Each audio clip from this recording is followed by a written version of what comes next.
Okay. Favor mulungi. Let's humble ourselves and pray. Heavenly Father, we thank you for this day. We thank you for this time, O Lord. And as we are going to have this session, we welcome your Holy Spirit to come and guide us. For without you, we know we cannot concentrate, we can't be active. But we pray that you bring down your Holy Spirit, that we shall be able to understand and put into practice whatever is going to be told to us. We pray that you will keep us good students. In Jesus' name I prayed and believed. Amen. Amen. Thank you so much, Favor mulungi, for the word of prayer. I want to welcome you once again, dear students, and everyone that is joining this call. Thank you so much for joining. Our topic today is on mental health, and our theme, or what we chose, is understanding and supporting the emotional well-being. So we are within our time. So we have had our prayer. We are going to have a simple introduction, and then after we are going to dive into our presentation. And then we hope that by 4 we shall have completed this session. But as we go deep, this session is going to be an eye-opener. We understand that at the different schools where you are, there is a lot that is really going on. Today, when I was reading one of the articles that was published by Makerere University, I read and they told us that 14% of the adults are experiencing some mental issues. So when you are at school, some of the students or some of your friends you have, there are some issues that they are really experiencing. They have some mental issues, but many of us may not know what they're really experiencing. And sometimes we label them to be very stubborn, yet actually they're going through a lot. So when you look at 14%, it means that 7 in 50 students are having mental issues. So for you in class, in case you are 50, it means that 7 people within your class, they are not doing well, meaning that they will need a lot of your support. It might not be you, it might be your friend, but also you may not even know, it might be you who is really struggling. So we want to, for this session now, we are saying that if we can equip you with that knowledge that you need to know, it means that you can be able to do much better. In most cases, when you know about something, you are able to do much, much, much better.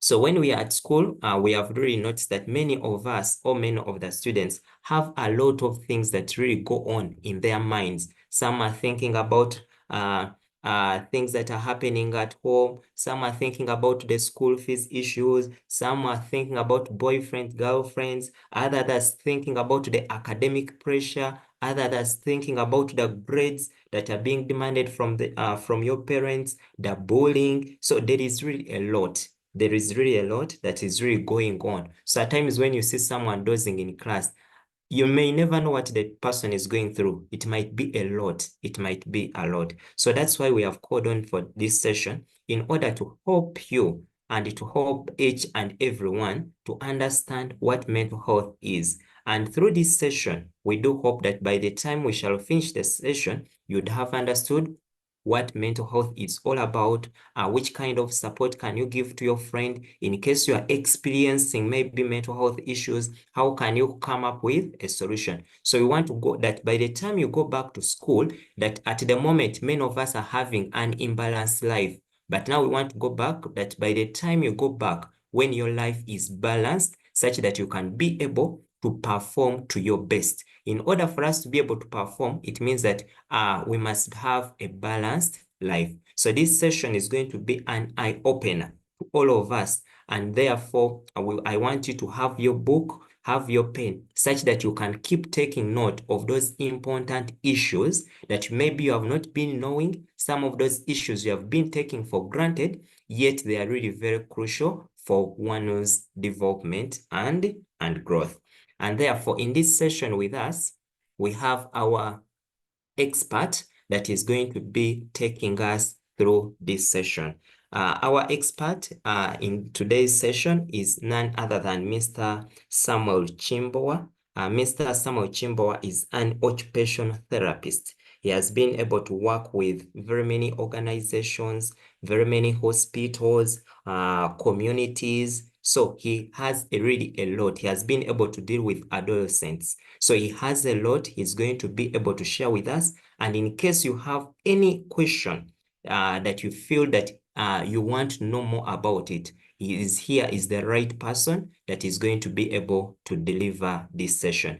But as he comes in, I want also to recognize Mrs. Patience Quizera, who has been able to make this session happen. I know she may not be on the call, but Mrs. Patience, we really appreciate all the efforts you have put in to see that this session can happen. And therefore, I want to welcome Mr. Samuel Chimbowa to take us through this session. Mr. Samuel, you are most welcome. Thank you, Mr. Kaziwa.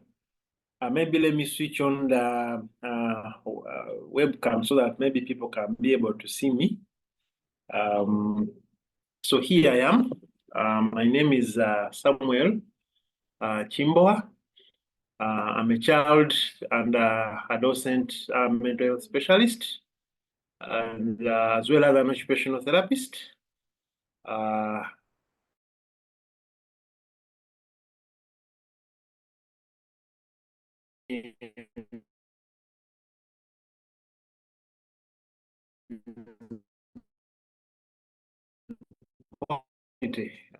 And also the community can have schools and have other places of worship, and I've been to all those places and spread the gospel of mental health so that people can really understand what it is. There are a lot of myths and misconceptions around mental illness, but also the stigma associated with it that makes people fear to go for treatment when they have a mental health problem or their loved ones. I'm glad today to be with you. This is an opportunity for me and to talk about mental health. Initially, when it was a short notice, but I agreed to take it on because, like I said, mental health is something that I do. And I'm also privileged to have the learners to be on this platform to discuss really mental health. Because most of the mental health problems we see in adulthood, if you trace it back, usually starts around childhood, adolescence, and even early adulthood. So it's important for us to, as young people, try to know this information, but also to look at what factors that may put one at risk. Some are preventable. We can minimize certain risks so that we can have a fruitful adult life if we can be able to prevent some of these problems. So I'm going to share my screen. Just in a while. All right. Are we all seeing this? Yes, we can see it. Yes. So I'm going to talk about mental health in children and adolescents, but also we tend to use the term CAY, okay, children, adolescents, and youth or young people. Yeah.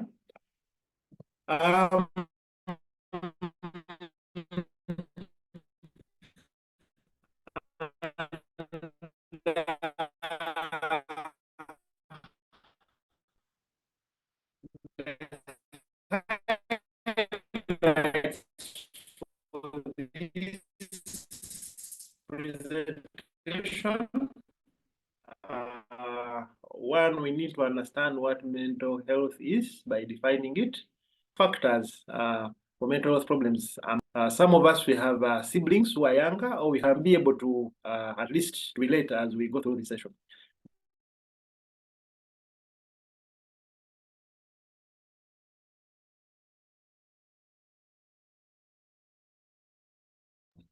Okay, sorry. He's getting back. Okay. Mr. Samuel. Okay.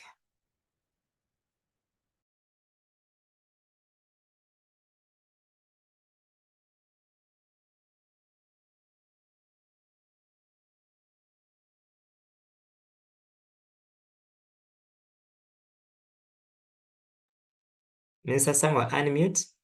Yes.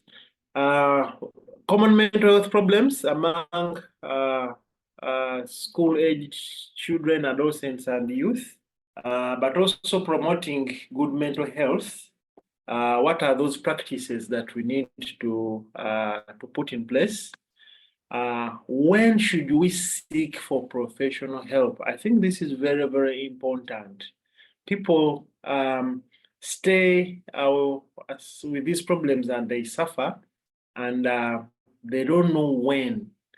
What are those indicators that shows that I think it's high time I go and seek for help? And then we are going to look at resources and support systems. Where can I get information? There's a lot of information online, but where can I get credible information? That is very important. And also, we discuss what could be some of the support systems. This could be in a community. This could even be in schools where we go to school, or we can also think about how do we start our own support systems as young people so that we can support one another during a crisis. So that is going to be our outline.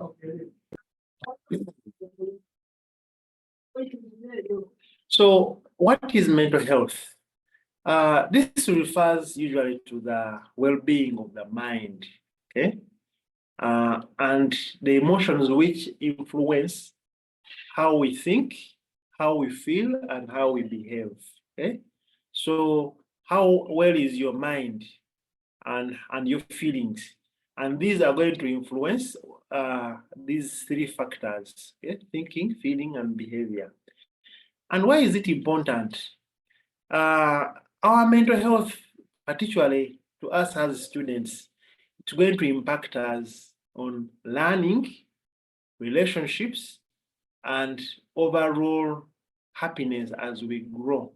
Okay? So this is very, very important here. You cannot learn when you have poor mental health.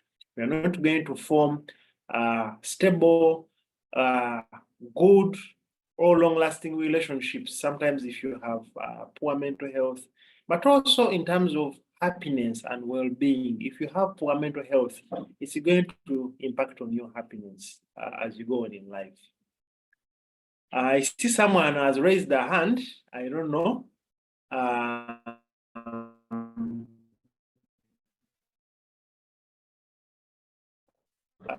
Which subject? Nakazi has raised their hand. Mental health in context of especially those people who still attend school. Yeah.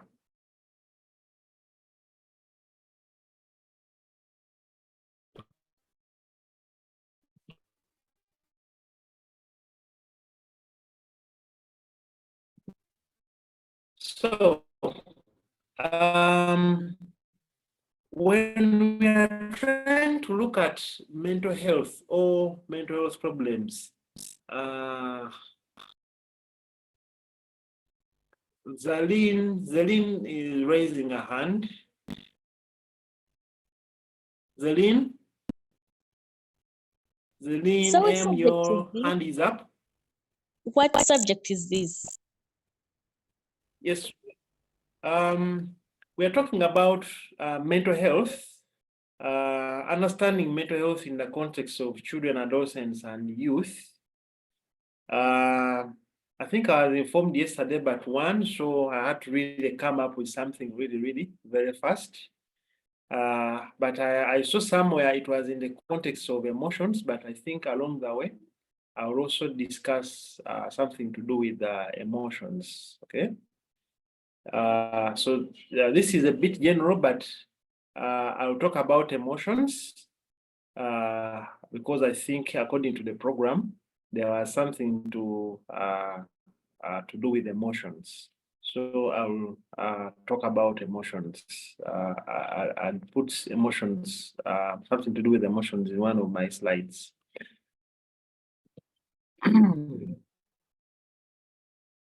Yes. AGO.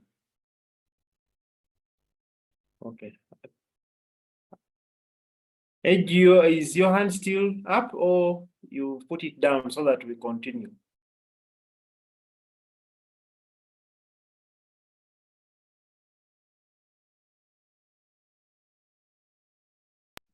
Yeah, sir, pardon. What did you say is mental health? Sir, Yes. what I is think mental health? you're seeing the slides, okay? It's the Yes. well-being of the mind, okay, and emotions which influence our thinking, feeling, and then the behavior, okay? And this also impacts on learning, relationships, and overall happiness as we grow up, okay? And that's why it's important to have discussions and talk about mental health, and maybe also find ways of how we can promote our mental health, okay? Yes, for a better life. Are we clear that I move on? Yes, we are. All right. So when we are, yes, Ajio is still, her hand is up. Oh yeah, she has put it down. So we look at what are those factors that put people at risk of having a mental health problems, and usually we call them risk factors. We have biological risk factors, how our body sometimes can be at risk of developing mental health problems. And some of the risk factors biologically are genetic predisposition. Mental health problems usually sometimes are passed on through genetics from generation to generation, from family members, from one generation to the next. And sometimes when we assess, we ask members or an individual whether they have a relative either on a maternal side or on a paternal side that has ever had a mental health problem, okay? So there is a genetic predisposition. Then we have brain chemistry. The brain works, the way the brain works, it is usually governed by certain chemicals. We call them neurotransmitters. So sometimes when there is an excess or there is a shortage of these chemicals in the brain, it is going to disrupt the way the brain normally functions, and the person may develop a mental health problem. In fact, some of the medicines, people with mental health problems that people have are those that are, some of them, they are, the way they function, they act is to regulate or restore the balance of these brain chemicals in there. But also when people abuse things like alcohol or drugs, it's going to cause this imbalance. Yes. Then we have prenatal and early development when the mothers are pregnant, and then certain factors can affect the baby right early on when they are still in the womb. If the woman is exposed to stress, or they take drugs, or they do not eat well, they don't have the adequate vitamins, minerals, that are essential for the development of the child. So this can expose the child to developing mental health problems. Yes, Chris, you raised the hand. Chris?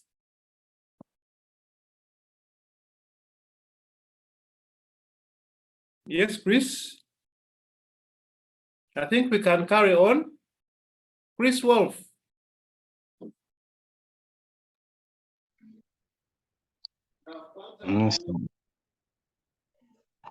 Mister, I was asking, can this mental health, can this what disorders be inherited? Definitely, that's why we talk about genetic predisposition. Genetic predisposition means inheritance. That your relatives, your father, your grandfather, either on the paternal or maternal side, might have had a mental health problem, or your uncles. And then through genetics, you know when genes from your mother's side and during conception, you share part of those genes. So part of these genes may also have a weakness, and that weakness might be a weakness of a mental health problem. So, and these are shared with you. So part of it could be you or your siblings can develop a mental health problem. Yes, so inheritance or heredity.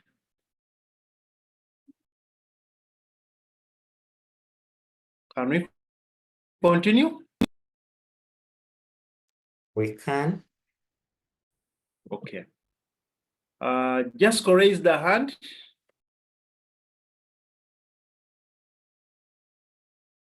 Jasko. Okay, good afternoon.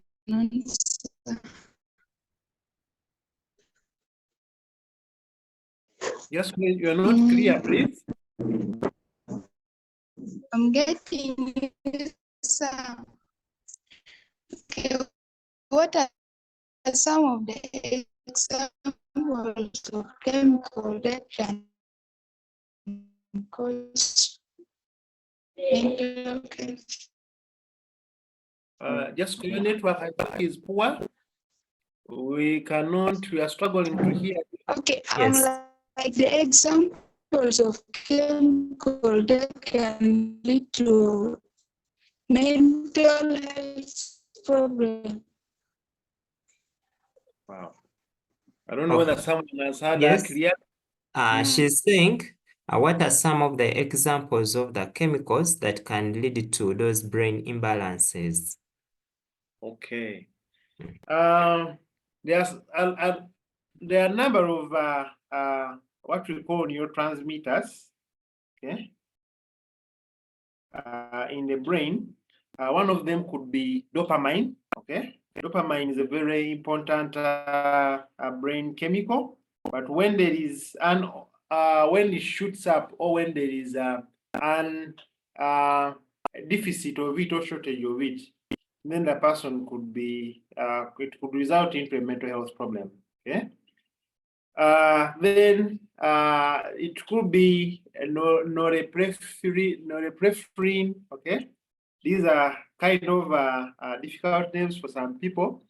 But then we have oxytocin, serotonin, endorphins, okay? Those are all chemicals in our brain. And if they are either too much or little of it, this could result in improper functioning of the brain, okay? Yeah, so those are examples of the neurotransmitters or chemicals within the brain. JD Banks.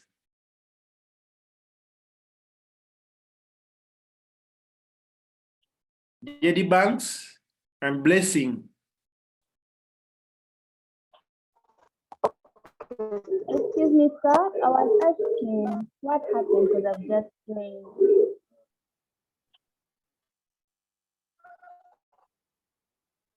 Yes.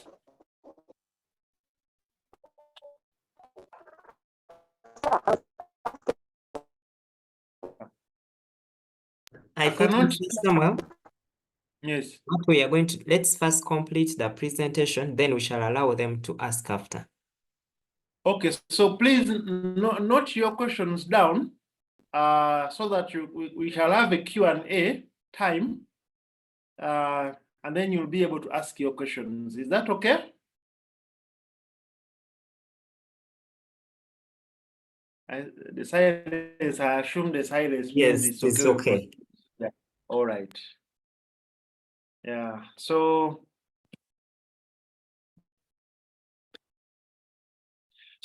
we have also psychological risk factors. When we say psychological, this is the way we process or perceive information. It may include things like the way we think, our attitudes, our beliefs, okay, but also our ability to control certain events within our bodies, okay. So part of the psychological risk factors, we have poor emotional regulation. If you are poor at controlling emotions like anger, fear, or sadness, this can be a risk factor, okay? Then we have exposure to stress and trauma during childhood, okay? As a child, if you've been exposed to a lot of stress or trauma, you witness very horrific things happening. You could be a witness, you could be a victim, okay? For example, you've been abused. This could be physical abuse, this could be emotional abuse, this could be even sexual abuse, okay? Then, or an accident, you survived an accident, maybe other people perished, but for you, you survived. So such experiences can be traumatic, and this can lead to someone developing a mental health problem. Then slow cognitive development. People who are slow at brain development. Some people are going to call them slow learners, or generally children who have been slow in their stages of development, either physical, psychological, social, or emotional, all dimensions of development.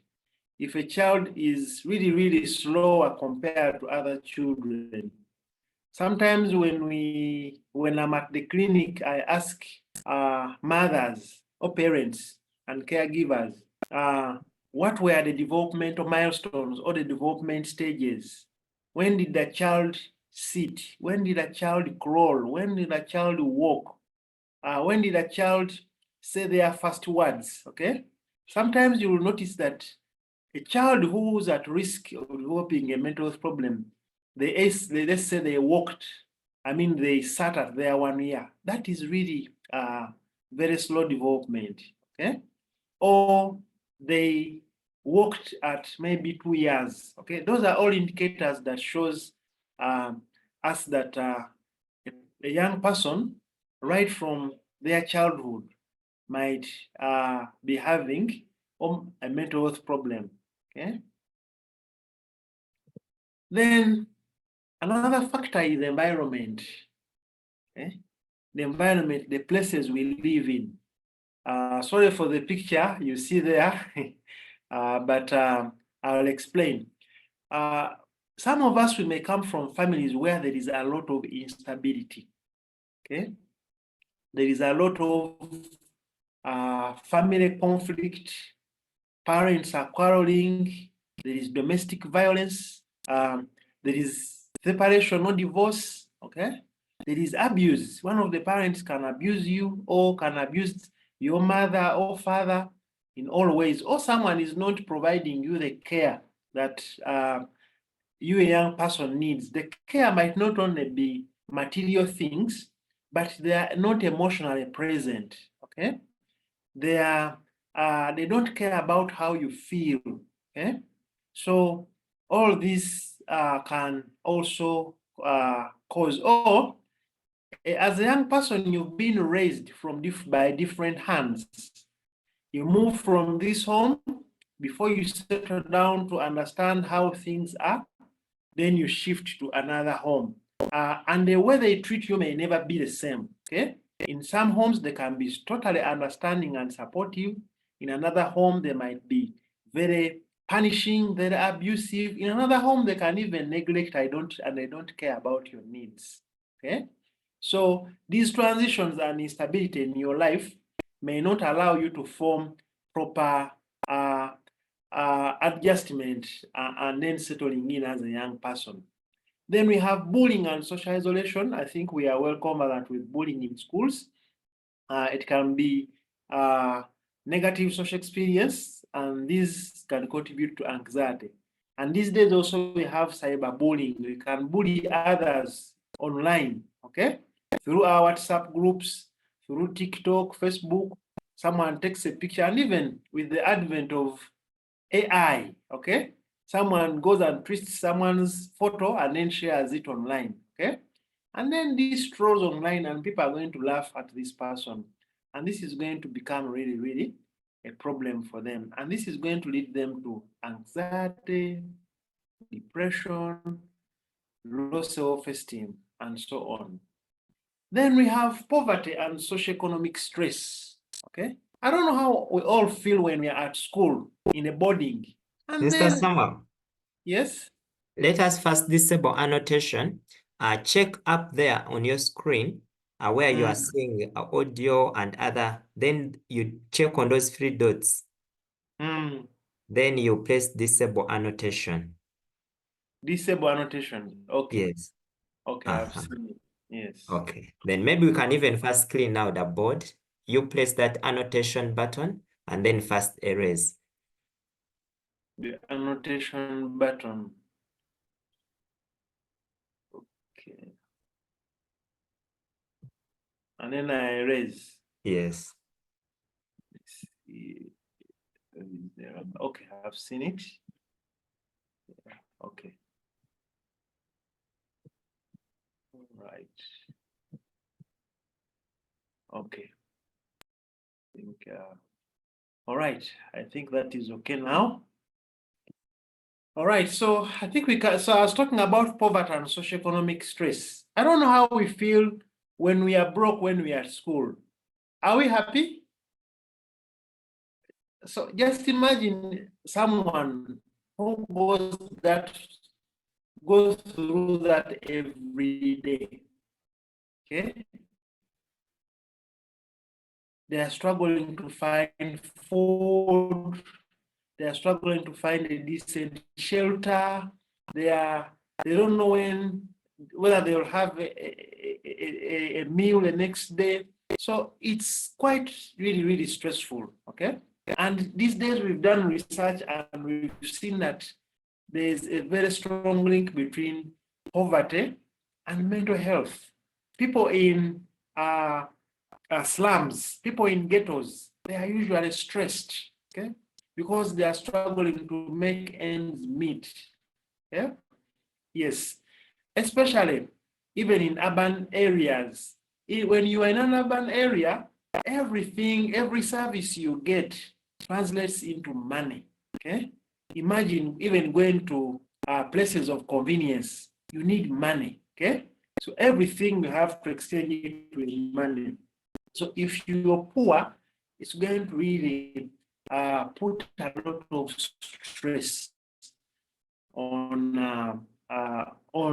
not only the head of the family, but all other members of the family, including children. You cannot dress appropriately.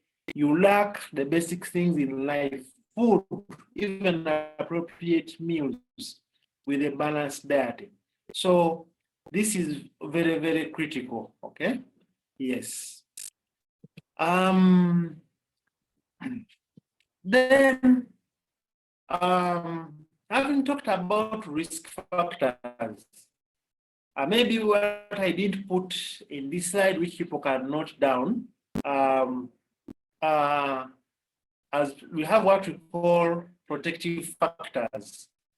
There are certain protective factors that can protect us against mental health problems.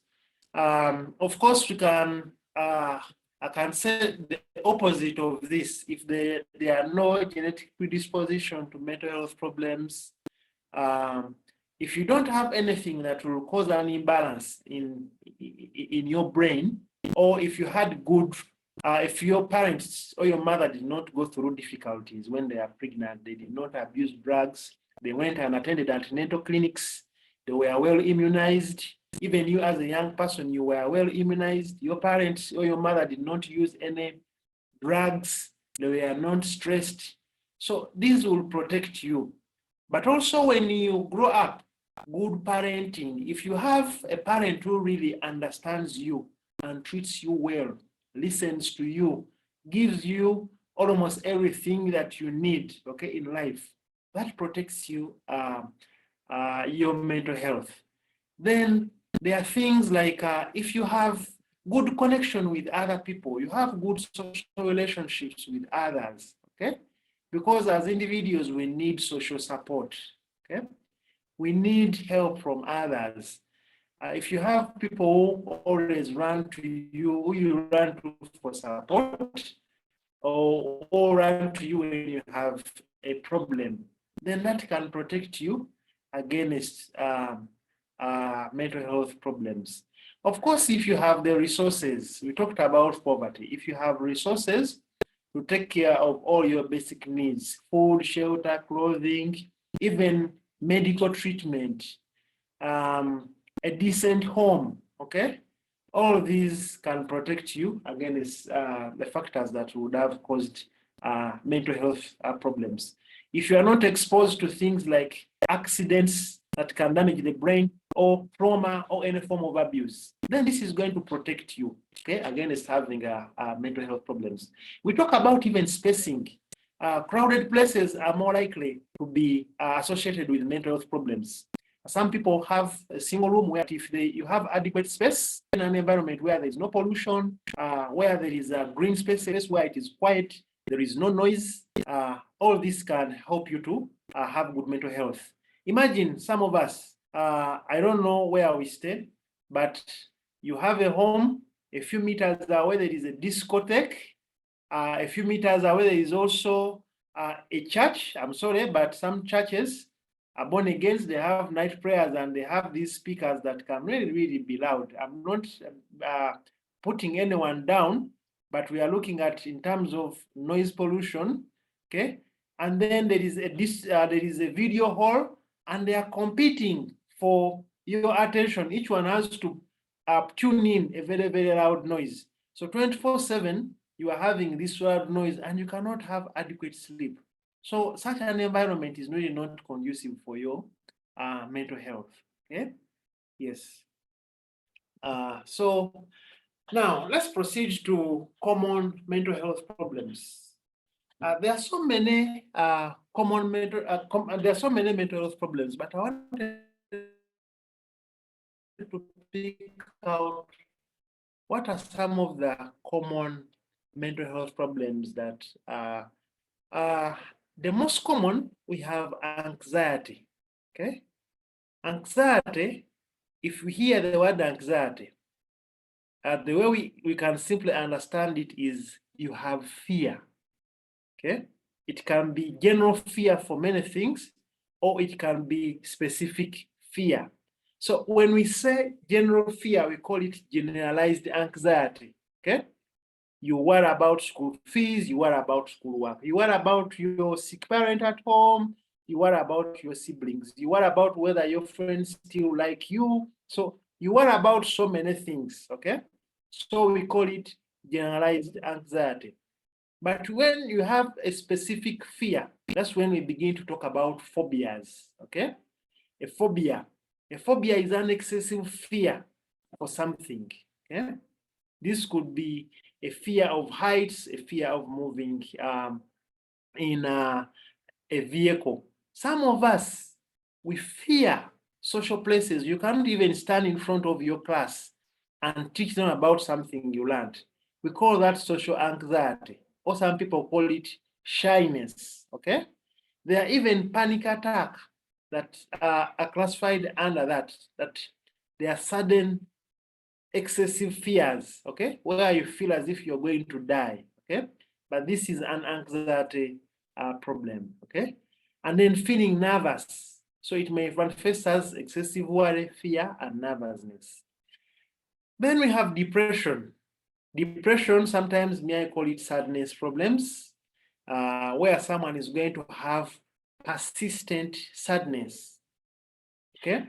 It's not only one day, but several days. It goes to 1 week, it goes to 2 weeks, it goes to months when you have that persistent sadness that cannot go away, okay? But also people, when they are depressed, they are going to withdraw from engaging in activities. That might include they withdraw from friends and start to isolate. They might also withdraw from schoolwork, okay, and may not perform. But also they are going to have a low self-esteem. Then the other one is ADHD. ADHD is attention deficit hyperactivity disorder. This is a childhood problem, mental health problem. Sometimes we call it a neurodevelopmental disorder. Neuro means the nerves or something from the brain that starts early on in early childhood. That's why we say neurodevelopmental, something within the nervous system that affects a child at early age, okay? So this ADHD sometimes it may not be diagnosed, okay? And even people can go into adult or adolescence and early adulthood when no one has diagnosed this problem. And the way it may manifest, people may call the young person stubborn, rebellious. They are more likely to be chased away from school. They are more likely to have problems with peers because, one, they cannot focus. They are impulsive. They don't think through their actions. They just act without thinking. And this is going to put them at risk of making many mistakes, okay? And they have other behaviors which can cause academic and social challenges. Sometimes because they are impulsive, they don't focus, they tend not to perform very well at school, okay? And men actually may, if not well supported, they might drop out of school, okay? They are more likely also to have depression and anxiety, and they're also likely to abuse alcohol and drugs. Then we have behavior problems. So sometimes a person is going to have disruptive behavior such as severe aggression, they are defiant, okay? They don't obey school rules, they are always arguing. You know, you are a young child or a young person is always in argument with their parents. They are always answering back, okay, with the parents. So that kind of defiance behavior and opposition may be categorized under behavior problems. And this leads to conflict at home or at school, either with teachers or with fellow students or learners, okay? And part of these problems, we may have a condition called oppositional defiance. Just like you see in that picture, you find a very young child, very argumentative, very angry, can abuse a parent or another adult, okay? And then when it goes on to adolescence or middle childhood, we can call it a conduct disorder, okay? They lie, they steal, they hurt others, they have no remorse, they cannot even say sorry. They are happy when they see other people hurt, okay? Such people, we can classify them under behavioral problems. Then, depending on the society, we have eating problems. This, in practice, I've seen mostly in people I would call affluent societies, well-learned, well-educated in those families, and especially among girls who may be distorted by their body image. They feel they are maybe they are not satisfied with the way they look. Sometimes media can also influence that beauty, you have to be so skinny like a model, okay? If you put on a little bit of body size, then you are ugly, okay? So sometimes people can take it too far, okay? And this can become an eating problem, okay? So people are obsessed with weight, and sometimes they can have poor eating habits. There's a condition called anorexia nervosa, where people eating very few calories to the point that you can see bones on top of an individual as if someone has been starved, okay? They are so anxious, they don't want to eat, but sometimes they can take it too far, and later on they can develop other medical problems because they don't take in the right amount of food, they don't take in the nutrients that the body needs so that they function, but they're also likely to have other mental health problems, depression, anxiety, and so on. But also, they may have poor eating habits. Another form is bulimia nervosa, where someone eats a lot of food after sometimes in the induced vomiting, and then they're able to regurgitate it back. Okay, so those are among the eating problems. Okay, then we have this common one, which is a big problem in most of our young people, even in schools, and I believe you've discussed about this. Yeah, so substance abuse, okay, is common now these days. There are so many drugs young people are abusing. Currently, I work with so many people who are recovering from substances. And the way people start with substances, the reason why they use substances is because they are having other mental health problems, and they are trying to cope. They are having stress, and they are trying to take maybe a drug to feel better. But unknowingly, they are going to end up in addiction. They are going to end up with a serious behavior of substance abuse. Okay, so part of the indicators we can see is increased secrecy. Sometimes they have their own cocoons or groups, and they always meet in secret, and they share things because they know the behavior. First of all, it is illegal, not only at school, but it's also illegal in the community, because once you are identified, you are going to face consequences. So there is usually increased secrecy. Then behavior changes, okay? We are going to serve people who are changing behavior. Someone who used to be calm and kind, someone becomes aggressive, or someone who used to be talkative, now they begin to withdraw, or sometimes you see someone as if they are talking to themselves, they are laughing to themselves, okay? Then academic decline, okay? Because drugs, they are going to dull your senses. They are going to affect your motivation to learn, okay? So they are going to decline in academics. But also drugs themselves, we said earlier on that they impair your brain. They affect the neurotransmitter secretions within your brain. So that's why learning may also decline. Then loss of interest in activities. Most people, the only activity they can do is to take drugs, and then they lose interest in all other activities. And physical symptoms like change in appetite, and then sleep changes. Some may eat a little more, others a little less. That's why some of them may lose their weight. Others may have sleeping problems. They either have no sleep or they sleep too much. Yeah. Then, having looked at, there's another one I did put here, but these are the most common ones, which we call trauma or psychological trauma, where someone has gone through a very difficult period to the point where they felt they were going to die.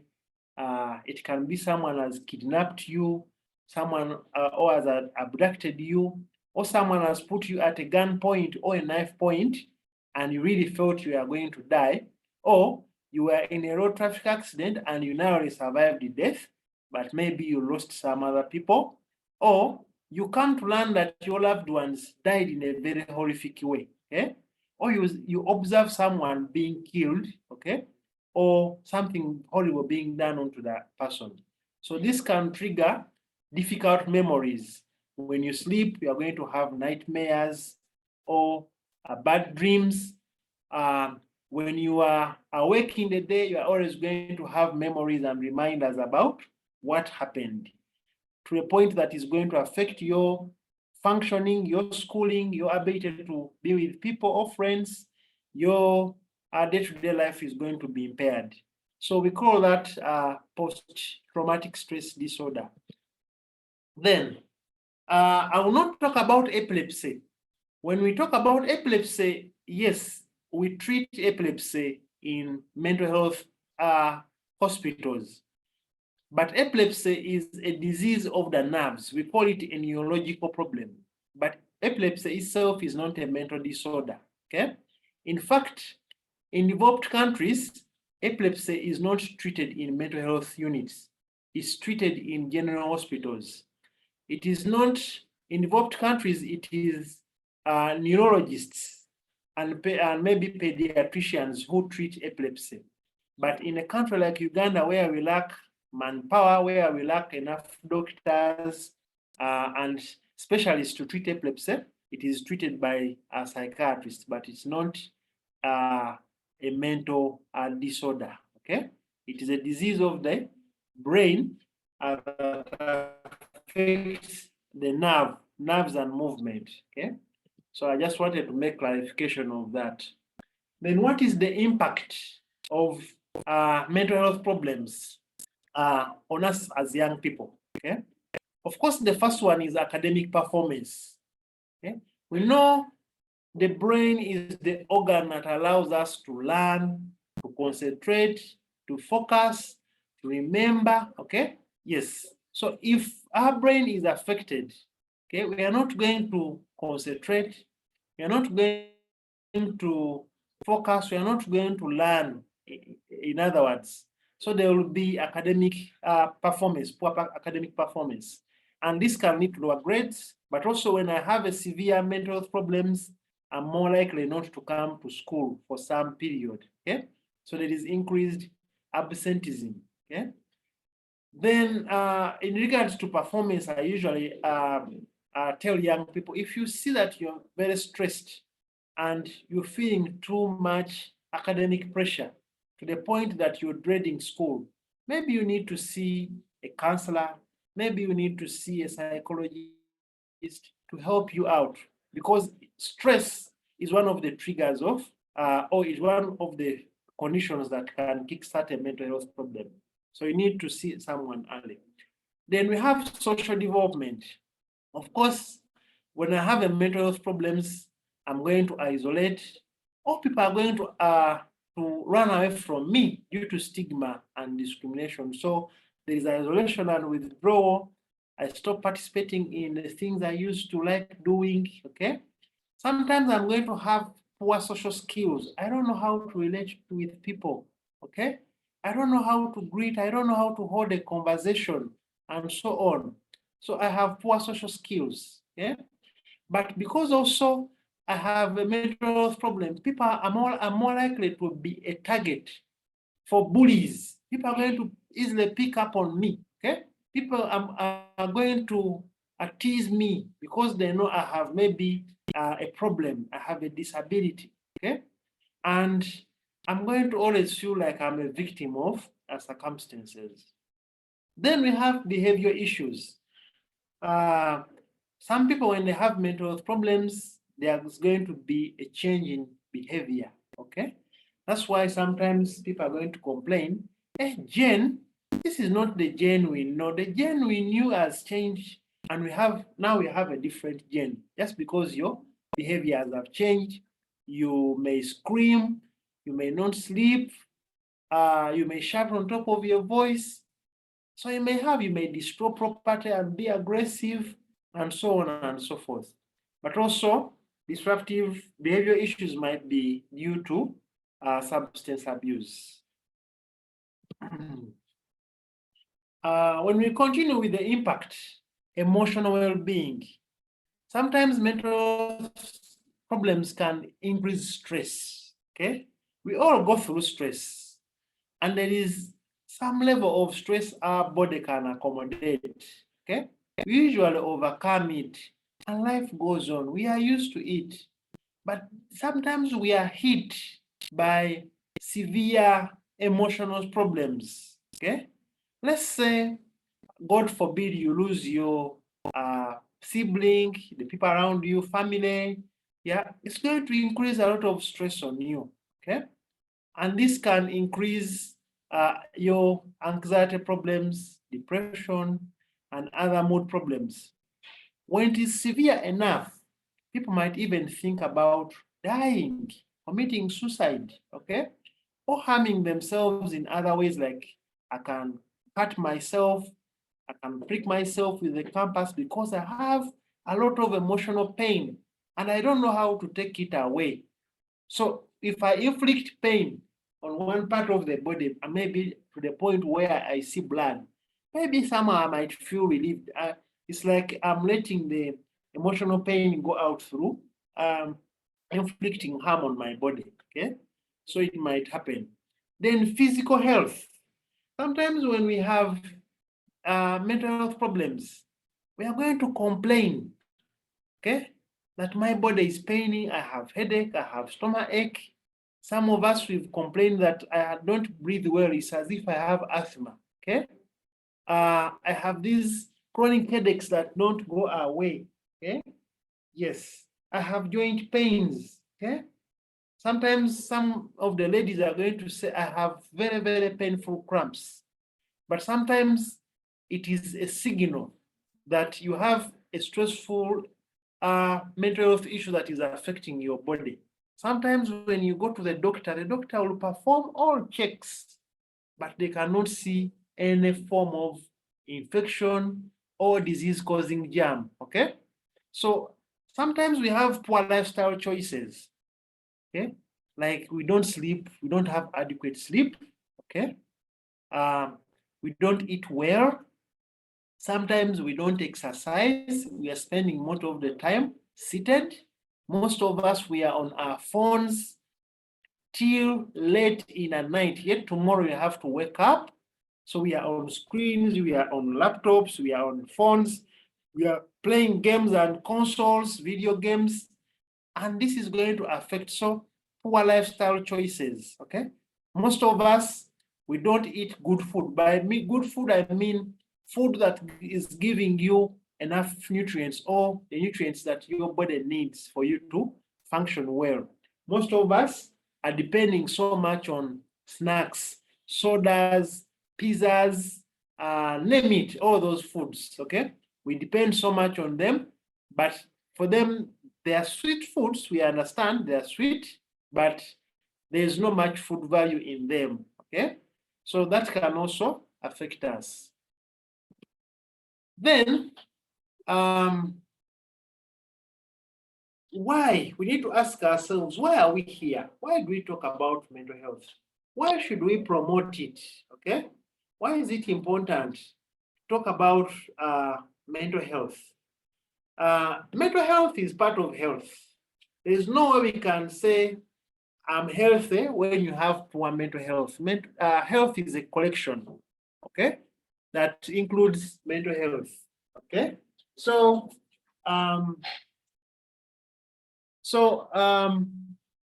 it is important also to talk about mental health. As the saying goes, a health mind in a health body. Okay, so we cannot say my body is healthy even if my mental health is not healthy. I'm okay. No, these ones work in unison, work in conjunction. Sometimes the cause of your mental health is because you have a problem with your body, physical body, or the cause of the problem in the physical body might be caused by your mental health. So it is important also to talk about mental health. It's important that we promote it as well. So why do we do it? One is we want to prevent future problems. Okay. Yes, we want, as soon as we recognize something early on, we need to address it so that we prevent the problem from escalating, from becoming severe.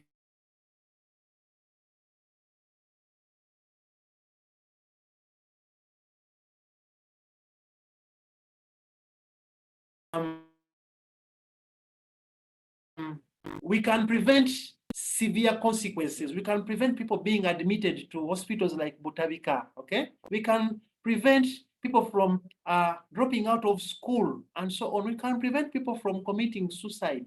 That is why we need to prevent and talk about these things early on in life. But also some of this helps us to change our beliefs. Some of us, we've grown thinking that mental health problems are contagious, that if I touch someone who has a mental health problem, I'm also going to get it, okay? And that's why some people may not get the help they need. So it's important. Then improved academic performance, okay? If we promote mental health and people understand how to prevent them as students, as learners, okay, our performance is going to improve. Why? We are going to understand how to take care of our mental health. We are going to know what to do, how to protect ourselves, what to avoid in order to keep our mental health in a good shape, okay? So this is going to keep us motivated and even more focused, okay, on achieving our goals. Then stronger social connections, okay? If we have good mental health, we are more likely to establish strong relationships with our friends, with adults like teachers, our parents, and everyone that cares for us as an adult, okay? And this reduces isolation.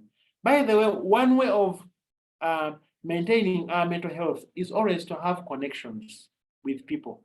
But when we isolate, this could put you at a risk of having a mental health problem.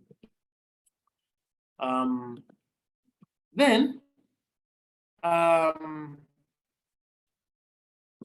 the next question will be, how can we support our mental health? How can we improve on our mental health? Some of the things we can do to support or promote our mental health, one is physical activity, okay? Exercise. Exercise is important. There's no one size fits all exercise. Everyone has an activity that they can do that helps them to move their body or muscles, okay? Even some people doing household chores can be a form of exercise. So exercise does not necessarily mean you have to go to the gym, you have to run, but there are so many ways we can have physical activity or exercises. Why is it important? Exercises can build resilience in our bodies. It can help us to get relieved of stress. It can improve our mood and increase our focus, okay? So physical activity is important. There can be games or sports. We can ride a bicycle, we can go swimming, we can run around. You can even take a simple thing like a walk, okay? So this is all exercise. Then balanced nutrition, okay? We've used the word balanced. Have a balanced diet. What is a balanced diet? At least a balanced diet that has proteins, carbohydrates, healthy fats, vitamins, and minerals, then vegetables, fruits, adequate water, okay? All that is encompasses what? Balanced nutrition, okay? But also eating in moderation, limiting our sugar intake, okay? All of those can be under balanced nutrition. And this is going to support our brain development and even emotional stability. There is a reason why these days we don't allow young people to go to school, especially in nursery, with soda. Soda affects our emotional stability, and even somehow it increases hyper. You become hyper when you take a soda, okay? Because it is too much sugar. Then adequate sleep. Sleep is very important for our brain. That is when the brain relaxes. That is when the brain detoxifies when you sleep, okay? So it is important for us. So when we sleep, we wake up tomorrow when we have a clear mind, okay? We've rested, okay? We can regulate our emotions easily because you had a good sleep, okay? You feel you are okay. You feel your body, your mind, your emotions are at bay. they have calmed down. Okay, so sleep is very important. So as young people, I know sometimes we can have pressure of reading books. We can have academic demands, but at least aim for adequate sleep. Then who knows the minimum amount of hours we should sleep? Who knows? By a show of hands, Isaac. Isaac, 8 hours.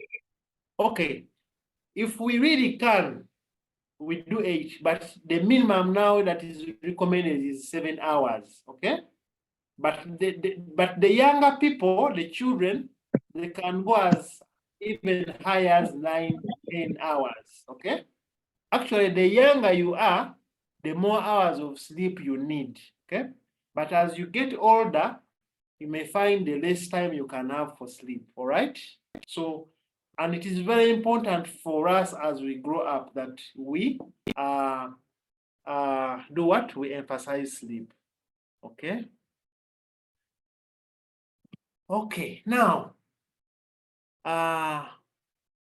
the role of friends and peers in supporting our mental health, because we said, how can we support our mental health? Every time I hear, I sit in with young people in my session rooms during counseling as a psychologist.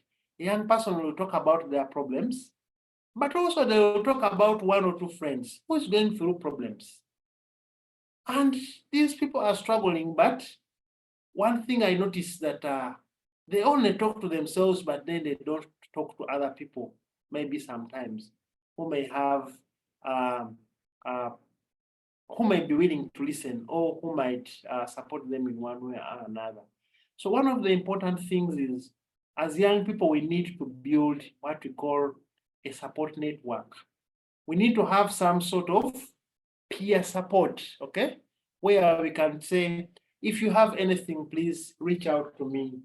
I have a shoulder that you can lean on and cry, okay? So we can support ourselves, okay?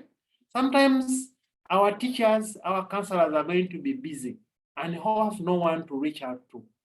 But sometimes we, young people ourselves, we can support others who are struggling, okay? So some of the roles we can play is friendship, where we can provide emotional support. We can listen to others as they share their feelings. And this helps them to relieve them of that stress.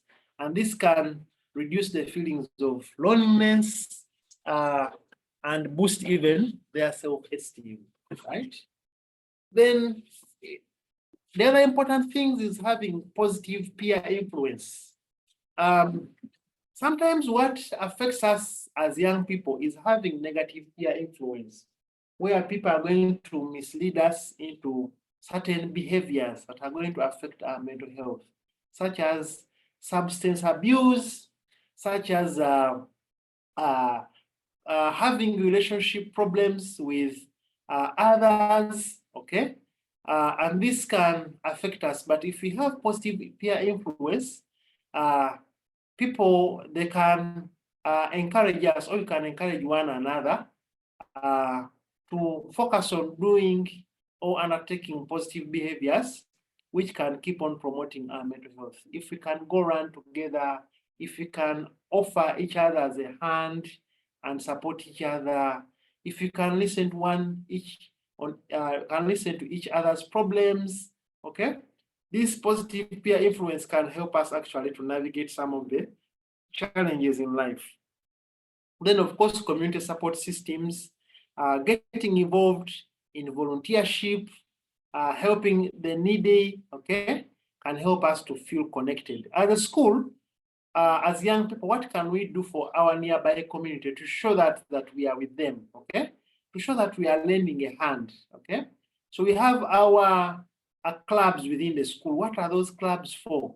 These clubs are really helpful. They can support not only us, ourselves as learners, but there are quite other young people within the communities that we can reach out and support, okay? So those are some of the roles we can do as young people. then what can the community do? The community, when we talk about the community has you and me. So what can the community do to support us? Of course, in the community, there are what we call local mental health centers. This could be a government facility. This could be a counseling center or service where people can go. And even there are centers where people can go for crisis, if in case they have a crisis or a situation that is an emergency. Okay, so we can reach out to those centers through our counselors or through school authorities, and then or through even our parents. Then we have also support groups. We can come up with groups within our school. We can come up with a mental health club, okay? So that we as young people, that's why we say peer-led, we are the leaders, okay? We offer support for one of our colleagues who is struggling, or even their families, okay? Sometimes our colleagues can be sick and their families is also affected. Why don't we reach out? We go there and offer a visit, or they are in hospital. We organize, we go and reach out and show solidarity and support for these individuals, okay? So this is important, okay? And this can even speed up recovery. Then we have school and community partnerships. There are so many organizations in our communities that we can partner with, okay? And create stronger support networks. When you have a problem, you can always reach out to that organization. It could be a hospital that you can partner with. It could be a counseling service that you can partner with, and many others. It could be community non-government organizations like Rotary clubs are there, so that we can be a part of those networks, okay, to help us cope with challenges. Or even a church. Some of us, we have church, mosque, and other places of worship. So we can offer those partnerships so that we can create stronger support networks. Or other schools, debating clubs, and so on, or student bodies. All those are partnerships. Then we have online resources and helplines, okay?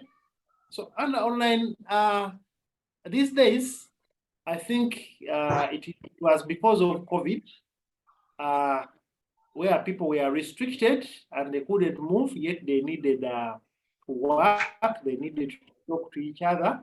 So this has given rise to online therapy platforms where people see a counselor, or they receive counseling services, or they are able to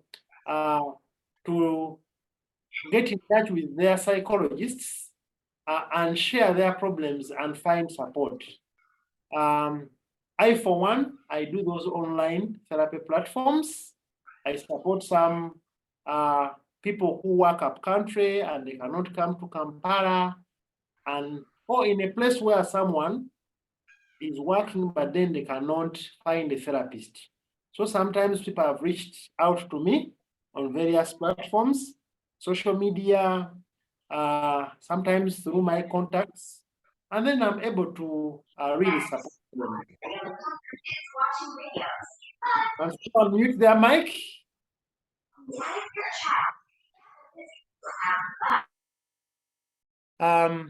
Then we have mental health websites. So as young people, it's very important to get information that is credible. There is a lot of information online, okay? But the problem is the source credible? Sometimes as a young person, they might even give you false information. Marijuana is good. It treats this, it treats that, and then you end up with an addiction problem, simply because where you're getting information is not a credible source, okay? Follow information from credible sources. In Uganda here, you can visit websites like Ministry of Health, you can visit Strong Minds, there's always free information, or you can even visit websites like World Health Organization. There's always free articles, information that you can access and read and get information that is credible. So you can visit those websites. Then there are also helplines for immediate support. Hospitals like Butavika and Ministry of Health have what we call toll-free lines or customer helplines where one can call in and request for guidance, request for support in case of emergency. Okay. Then there is Minet. This is another entity where I work. We offer employee assistance programs, but also we reach out to different organizations. It can be a school, it can be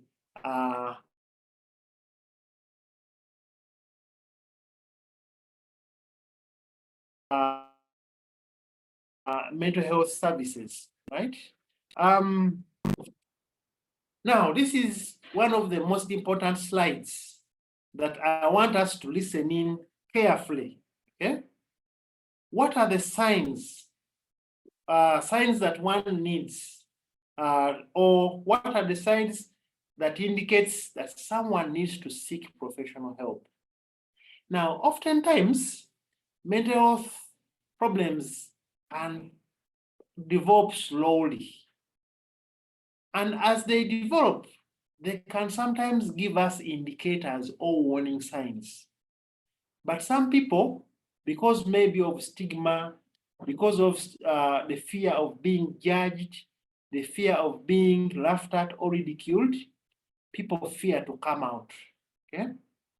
And then the condition might intensify, and a problem that would have been managed maybe from home to a hospital and back home, or from school to a hospital and back to school, becomes the condition that needs you to be admitted in hospital for a very long time, okay? So some of these signs, we should look out for them and seek support early, okay? Yes. One is persistent sadness or mood swings. If you have mood swings and persistent sadness that doesn't go away, okay? It has been there 1 week, 2 weeks, 3 months, 6 months, it's not really going away. Then you need to seek a professional help, okay? Then if you have excessive worry or anxiety, we all have worry. We all have worry or anxiety, okay? But sometimes anxiety can be debilitating, can be severe. We all worry about something, but when worry is excessive, it is severe. We fail to learn, we failed to interact with others, we've isolated, then you need to see professional help, okay? Then withdraw from social activities. You no longer find you no longer find your friends interesting, you want to be by yourself, you are withdrawn, okay? You are into yourself, then you need to seek help. Then changes in sleeping patterns. Sometimes you are sleeping too much than usual. You don't want to get out of bed. It is really a struggle, or you no longer have adequate sleep. You go to bed to sleep, but for some reasons, sleep has failed to come. You fail to sleep in the middle of the night, when it is maybe approaching morning, that's when sleep comes, and then you need to wake up. So if you have sleep problems, then you need to see a professional. Or changes in appetite or weight, okay? Some people are going to lose appetite, they no longer want to eat food, and then they lose weight, or they are going to have increased appetite to the point that they are going to gain weight very, very fast, okay? So they find that they want to eat a lot all the time. So you may need to say professional. If you feel overwhelmed or helpless, you feel you cannot control it, you feel you no one is coming to your aid, you feel you are hopeless, okay? You don't see a future. I think at that point, you need to see a professional because you think I cannot take it anymore. Then use of substances to cope. If you find that you're using alcohol, You are using other drugs like marijuana, cocaine, crack. You are even going for prescribed medicines. You are overusing painkillers, okay? You are overusing antibiotics. You are overusing all those drugs we buy over the counter medicines to cope. Then you need to see a professional, okay? Because for us in mental health, some of these problems, they may not need medication. Sometimes medicine may not remove the root cause of the problem. We just need to find another approach. Then we have physical symptoms without a medical cause. You have a certain problem on your body. You've visited all doctors, they have checked you and they have said we cannot see anything wrong on your body.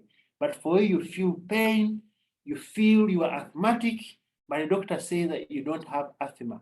You feel your heart as if it's jumping out, it is painful. Doctor, you've gone to see a cardiologist, he says your heart is normal. So you need to seek professional help. If you have difficulty concentrating or making decisions, you also need to seek a professional help. If you start to feel thoughts of killing yourself or suicide or self-harm, please do not hesitate seeking for help, okay? Then self-esteem issues, you feel you're down, you're not worthy, other people are better than me, I'm not better than everyone else, I'm not good enough, okay? So if you feel you're you see yourself as below others, okay? Then you need to seek support before things get out of hand. Then an unusual behavior, okay? Such as hallucinations or delusions. A hallucination is there are sensory experiences we are going to have that make us to be out of touch with the reality. Hearing voices that others don't hear, seeing things that others don't see, having smells that others don't smell, okay? Feeling things as if they're crawling under your skin, but there is nothing, okay? Then delusions are false beliefs. If you start to have certain beliefs that people are there to hurt me, people are witch hunting me, but others don't seem to find any problem. Or people have put certain things in my food I should not eat while I'm home. So all these are what? Or being very suspicious. We call it paranoia. So we need to seek professional help. Or if you feel intense academic pressure, you feel you cannot cope, it is too much, okay? You cannot keep up the pace, okay? So you need to seek professional help, okay? So my final thoughts would be, mental health is a journey that requires ongoing support. It's not a one-off thing, okay? So, and how do we do it? We need to create awareness to everyone. We need to involve even the community. The community can be our families, our neighbors, the school community where we are as learners. We need to preach the gospel about mental health. Then encourage open communication about mental health, to use fear for seeking help whenever needed. There's a saying that says, a problem shared is a problem half solved. Please, when you have a problem, seek for help. Go to someone you trust and open up and talk about your problem before things really get out of hand, okay? Then supporting one another for those who may need emotional or psychological help. There's a small book by WHO called I Support My Friend, okay? There are strategies there. Maybe I can share with the coordinators so that people can learn some strategies there, okay, of how they can support one another. For more information and support, please, that's how you can reach out to me.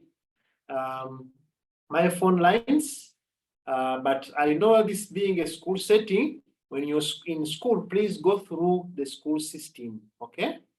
So that the school system gives you permission, or go through your parents so that your parents give you permission so that you can reach out to me. However, in the event that maybe some people who are causing some of these are the perpetrators, you can first reach out other concerned individuals, okay?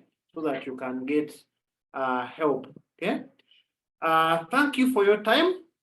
So if people have questions, they are free to ask.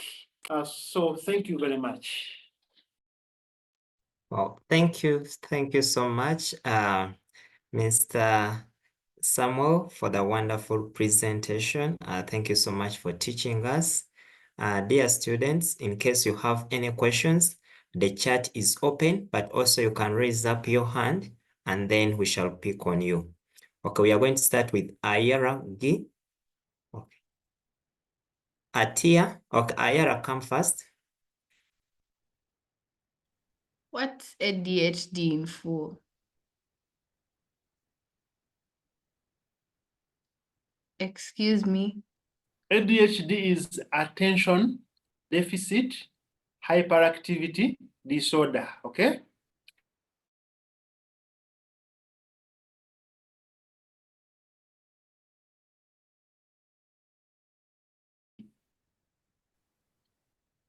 I beg your pardon.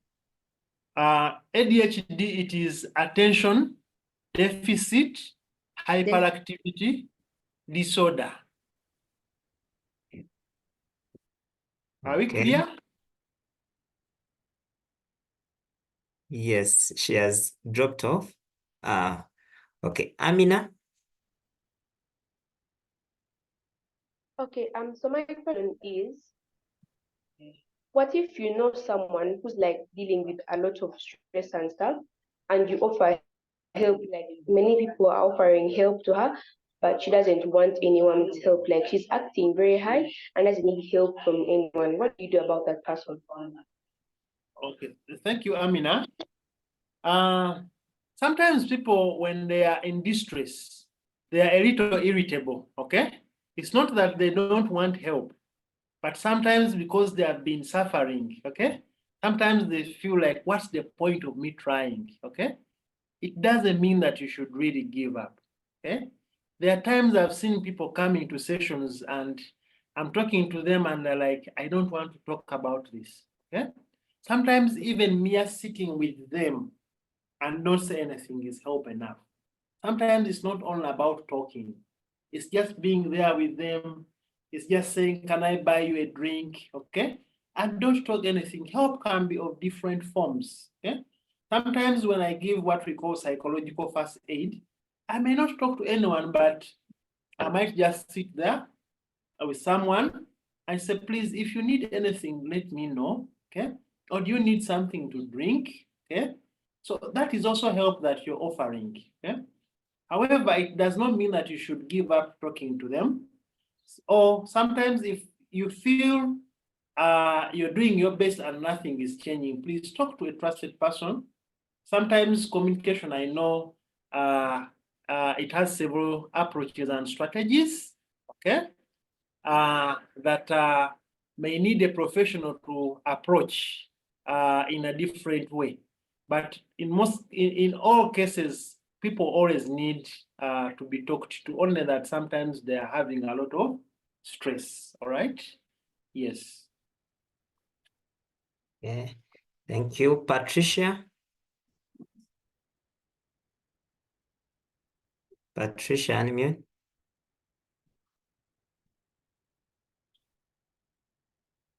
Okay, let me be reading some from the chat. I'm looking through the chat. Those who have questions, you can raise up the hand. Okay. Atia, you have a question? May you please go back to the part where you talk where the picture of community support for mental health. Okay. Yes. Thank you.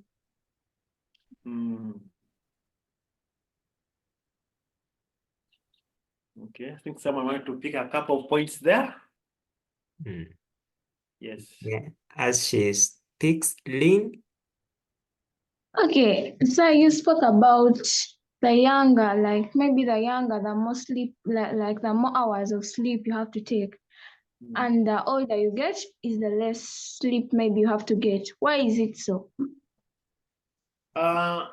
Okay, thank you for that question. When you're young, your brain is still developing, okay?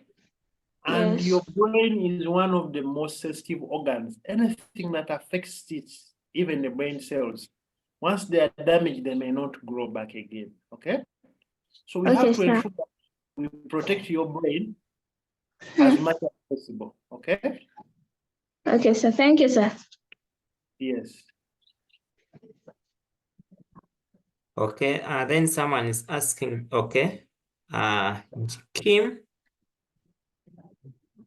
Excuse me, teacher, if you have a problem where like you sleep you sleep and if you have a problem with forgetfulness and anxiety and you oversleep, is that no? Of course, now we need to look at how long have you been having this, and is it affecting, just say, your ability to learn, your ability to be around people and socialize with them, and how long have you been having this, okay? But usually when people have anxiety, it's not that they are forgetting, it's because that they are not focusing on learning. Their mind is wandering on what they are always worried about, okay? So your mind cannot multitask on two things at the same time, all right? So if it will go on the things that you're more worried about, or that it perceives as a threat than what you're learning. So it does not mean that you're not, you don't maybe remember, but you did not concentrate maybe when you're reading or when your teacher was teaching in class, and that information did not get stored, okay?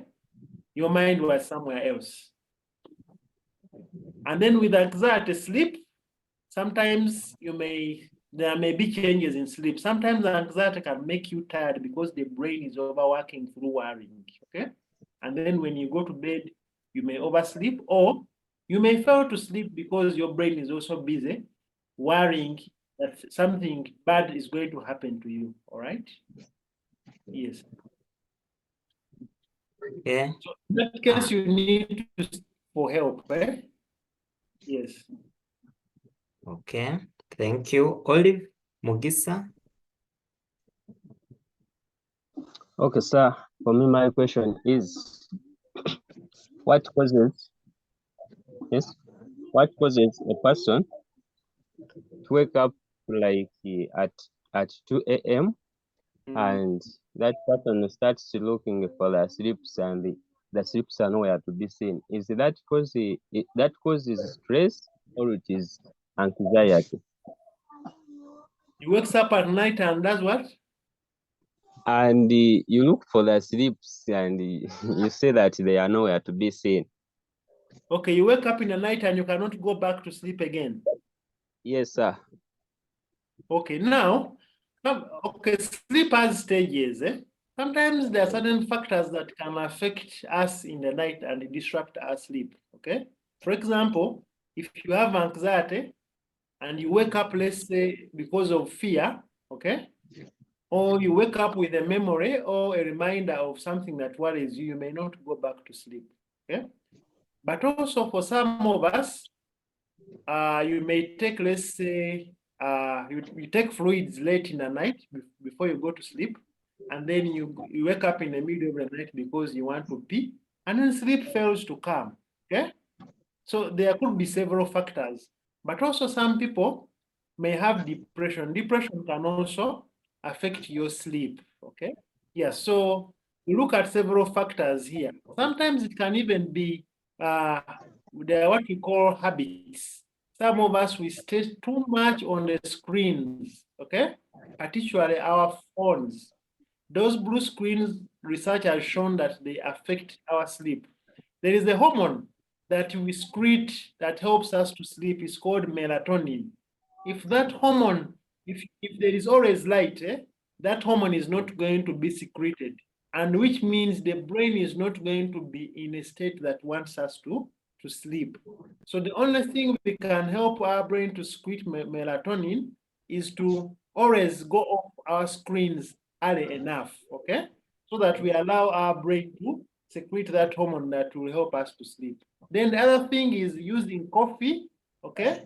Caffeine taking chocolates, okay, and energy drinks. All these are going to impact on our sleeping habits. Yeah, thank you. Okay. Thank you. Mega.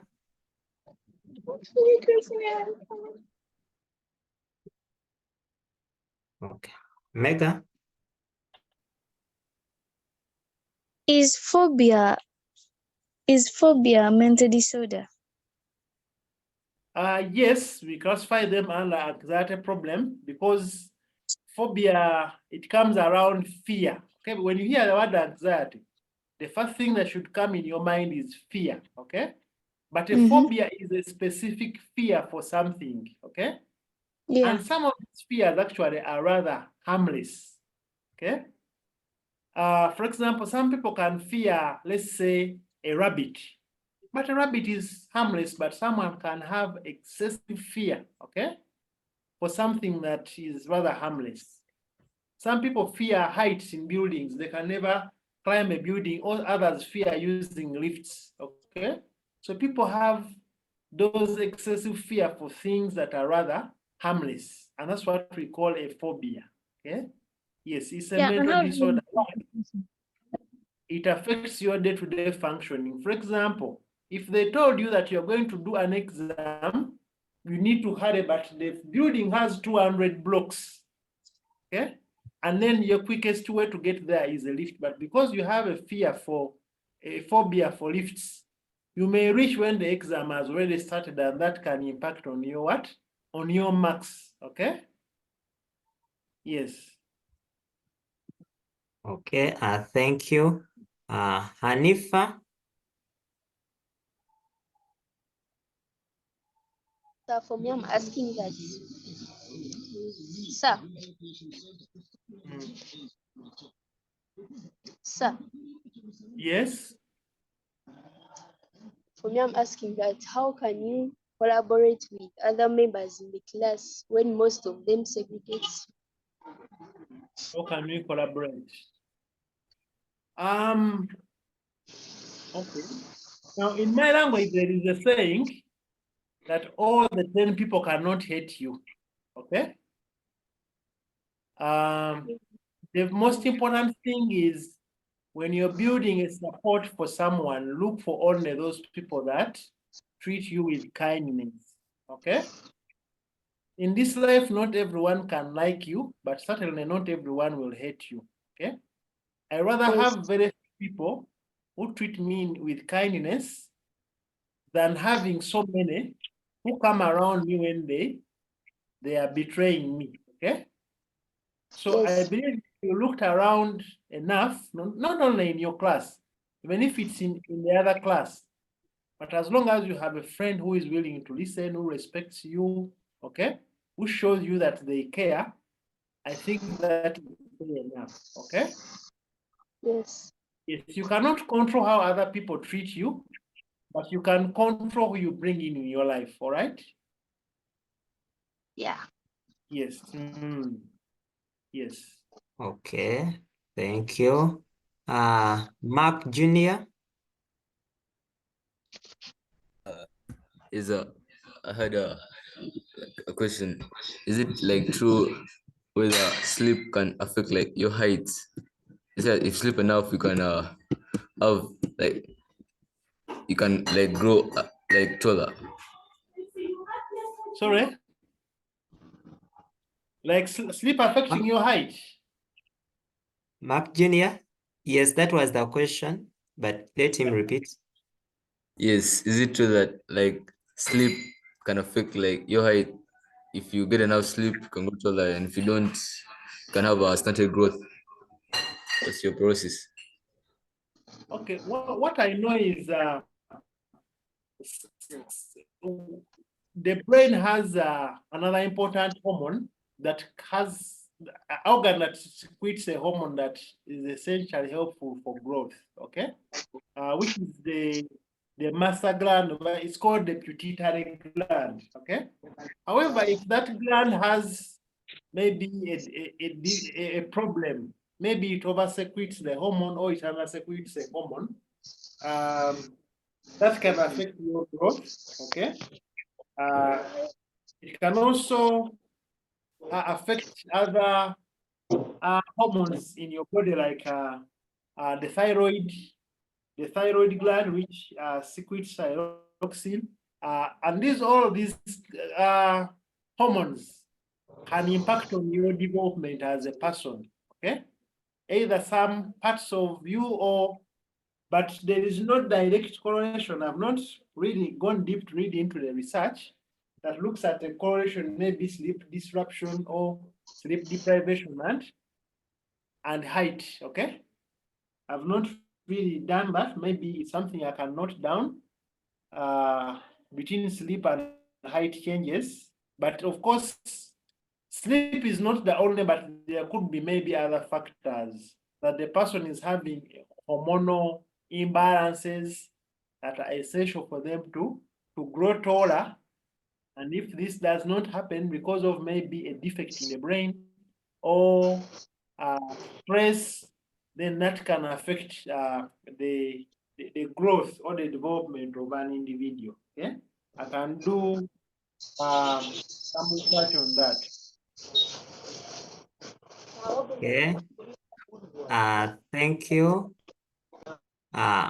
Yes, Ruth. Sir, I'm asking, how does maybe and the mental health problems, how do they affect one's reproductive health? Hey.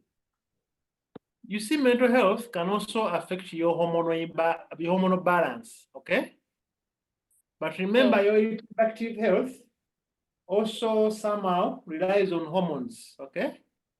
So I've seen, for example, women who go for training in the army, okay? Sometimes the stress can be so severe that they even miss periods, okay? It is later on when they finish the training that the body now returns back to its original state, okay? And then they can have periods. But also, when you look at stress is going to affect your periods. You're going to sometimes to have painful periods or irregular periods. Why? This stress also is going to mess up with your hormones in the body, okay? And then the menstrual cycle, all right? Yeah. So sometimes we advocate that you manage stress very well, all right? Yes. But also if you have painful periods, they can affect your mental health.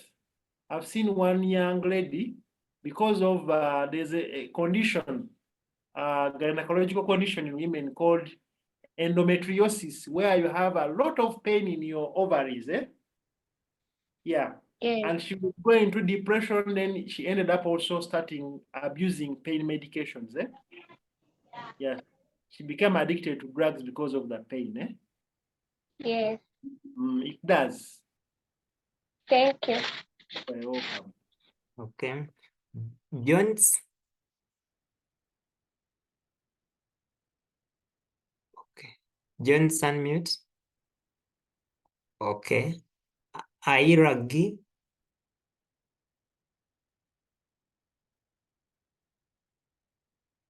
Aira, go and ask.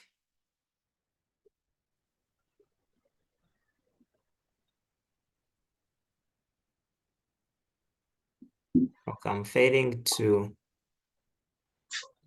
Excuse me, sir. Yes.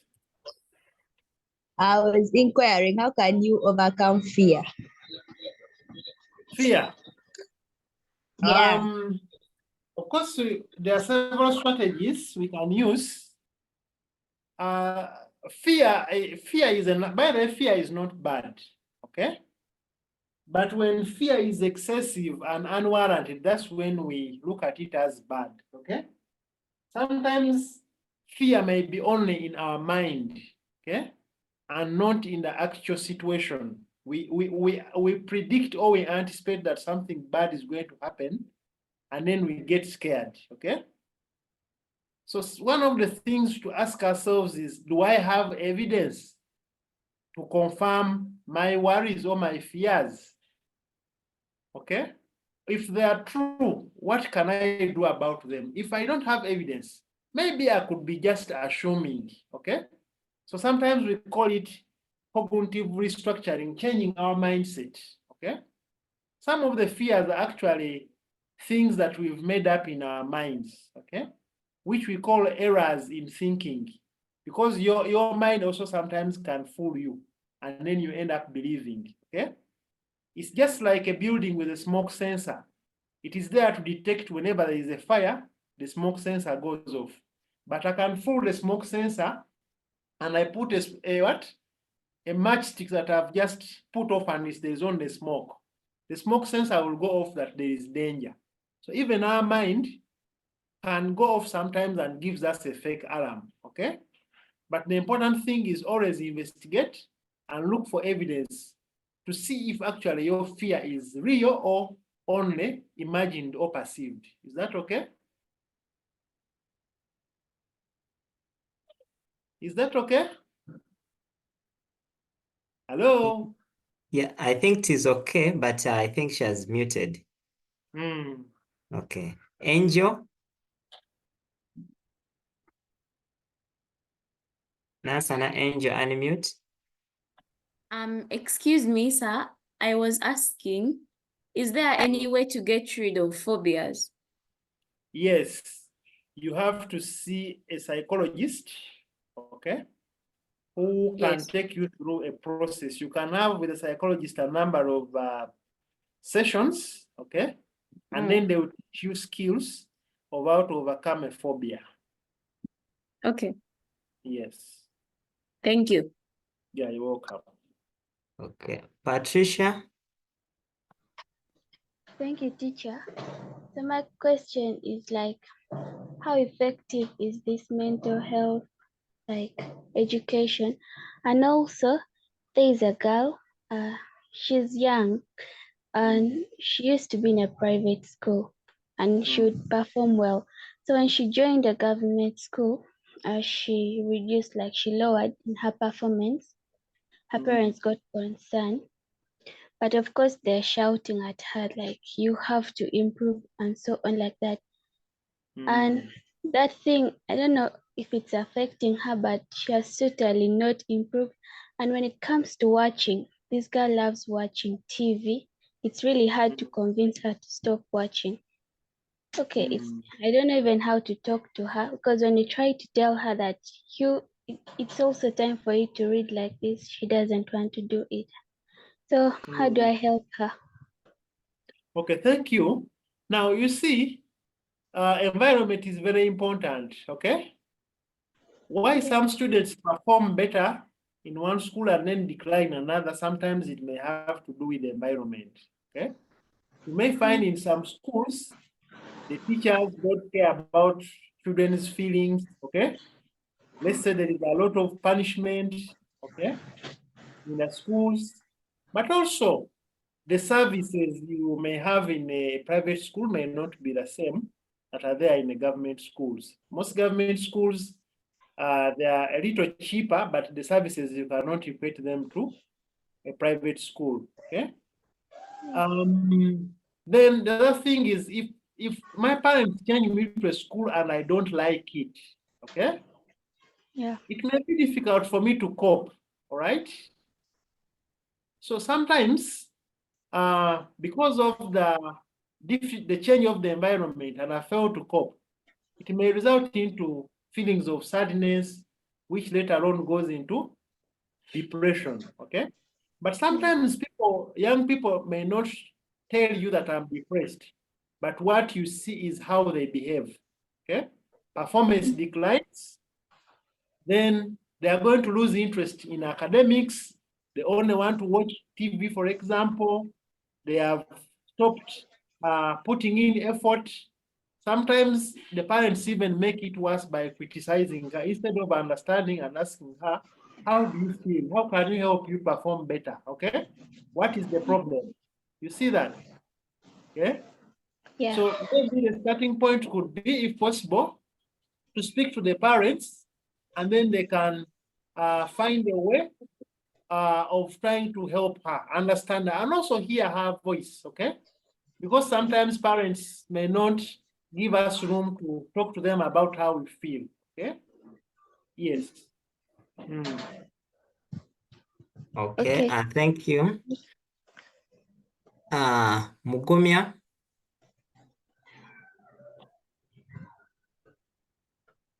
Hello, everyone.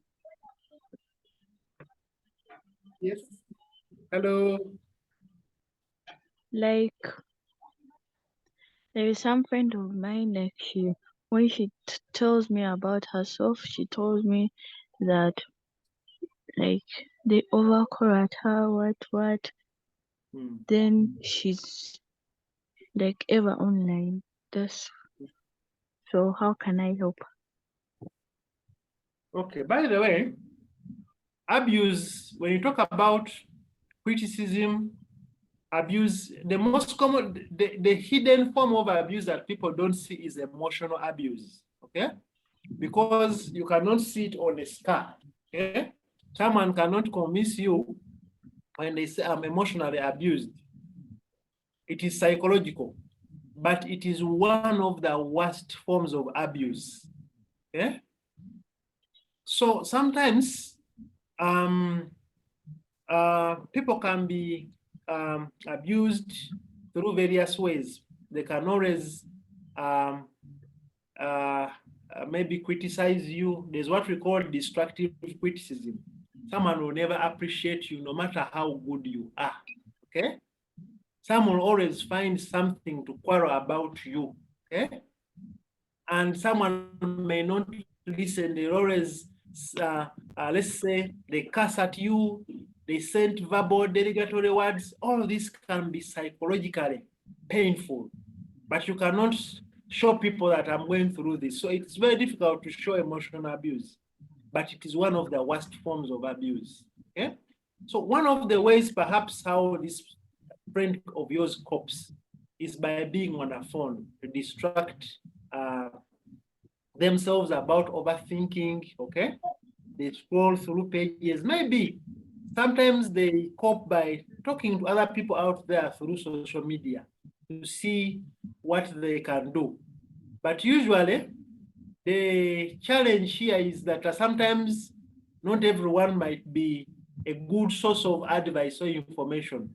So someone can give you, let's say, advice that can again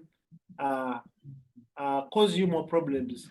So the best way, like we've seen in today's discussion, is always to seek for professional help, okay? And the psychologist or counselor can help you to deal with emotional abuse, okay? Or emotional stress, okay? Yes. Okay, thank you. I'm going to be reading some questions. Let me first speak Axel Blaze.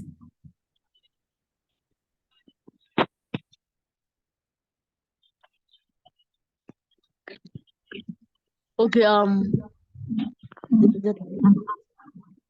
if I don't sleep for the required time, like what will happen? If like they say they're supposed to sleep for 8 hours, a child, eight and above, but I sleep for like 4 hours, what will happen? Of course, if you sleep for less time, of course, it means the brain is not going to rest enough. Just like any machine, the brain is like a computer. If a computer overworks without resting, what happens? It starts to freeze, okay? As human beings, for you can start to become more emotional, more irritable, okay? You lose focus and concentration, all right? You start even to decline. Sometimes you are even more liable to make mistakes or accidents, okay?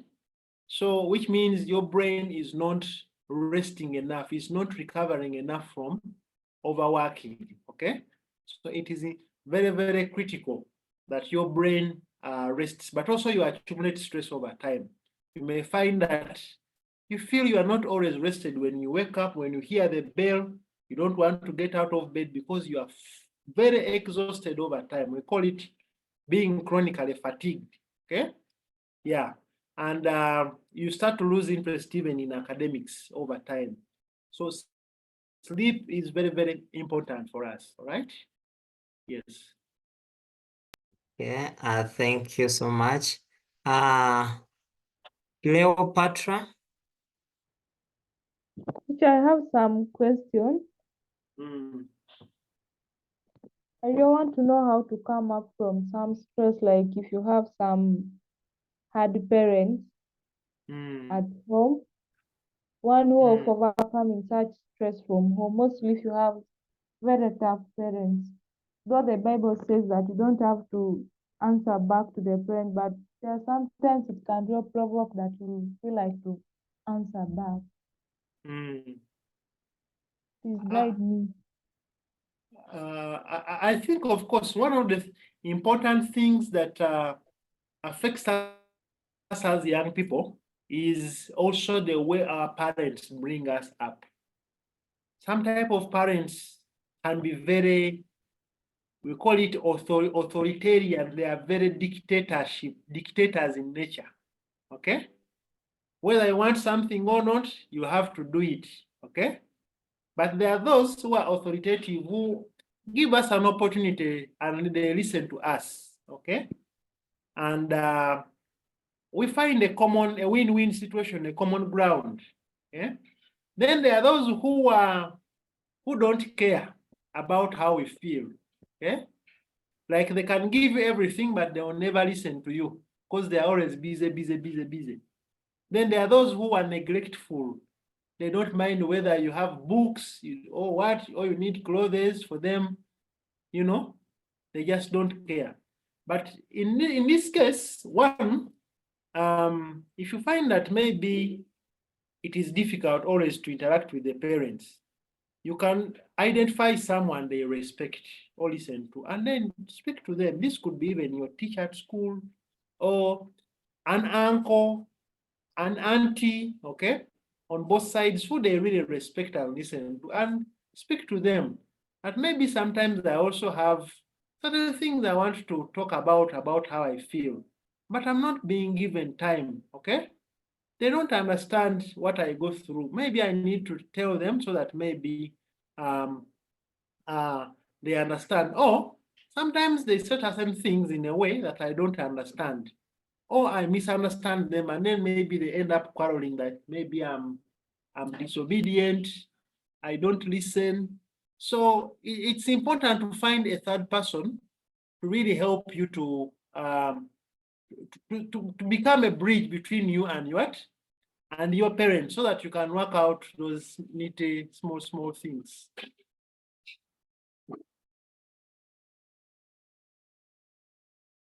Thank you. Nick.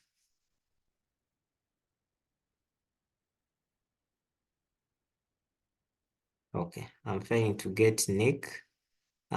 Mega.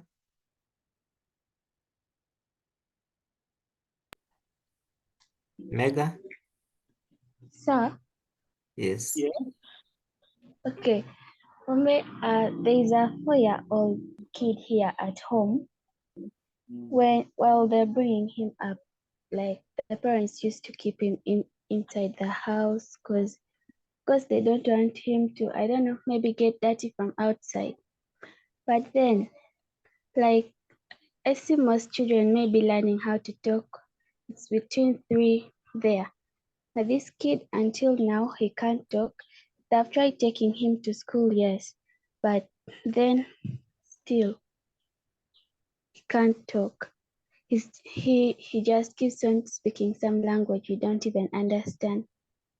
And yeah, he's doing well in class, but I don't understand how is that possible. Yet he doesn't talk. Oh. Yes? Okay. Now, one thing that is really important for child development is allowing a child to play. Children learn through playing. Children are going to learn how to talk through playing with others.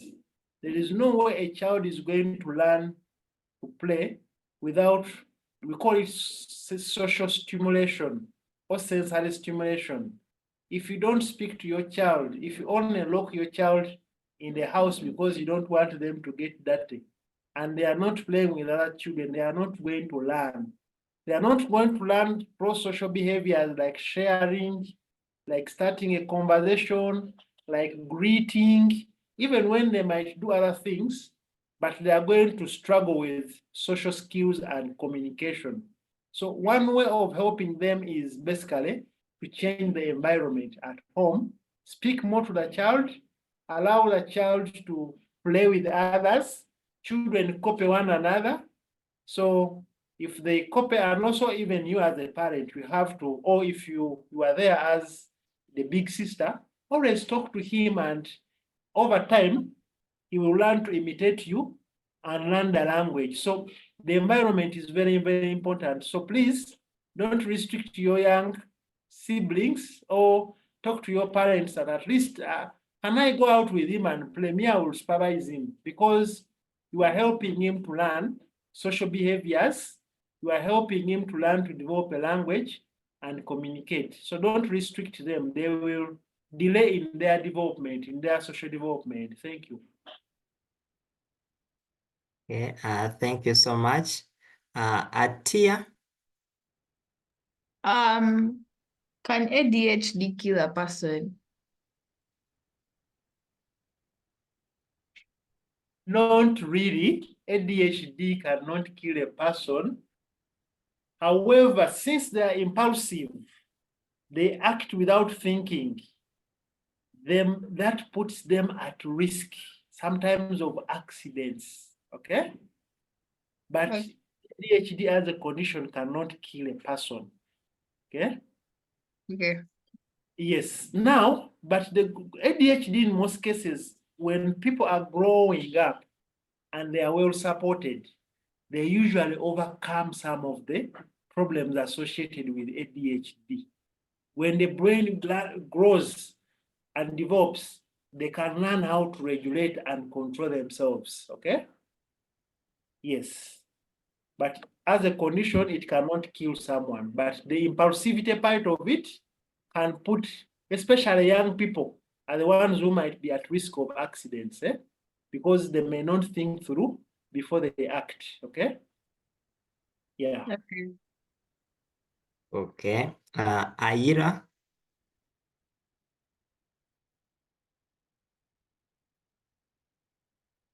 Aira, go on and ask. Okay, let me now read some questions in the chat.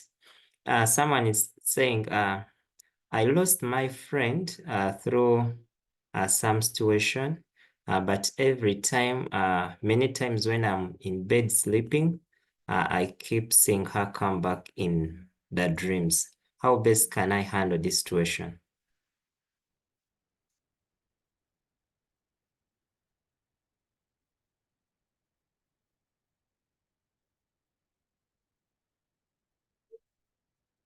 Mr. Samuel?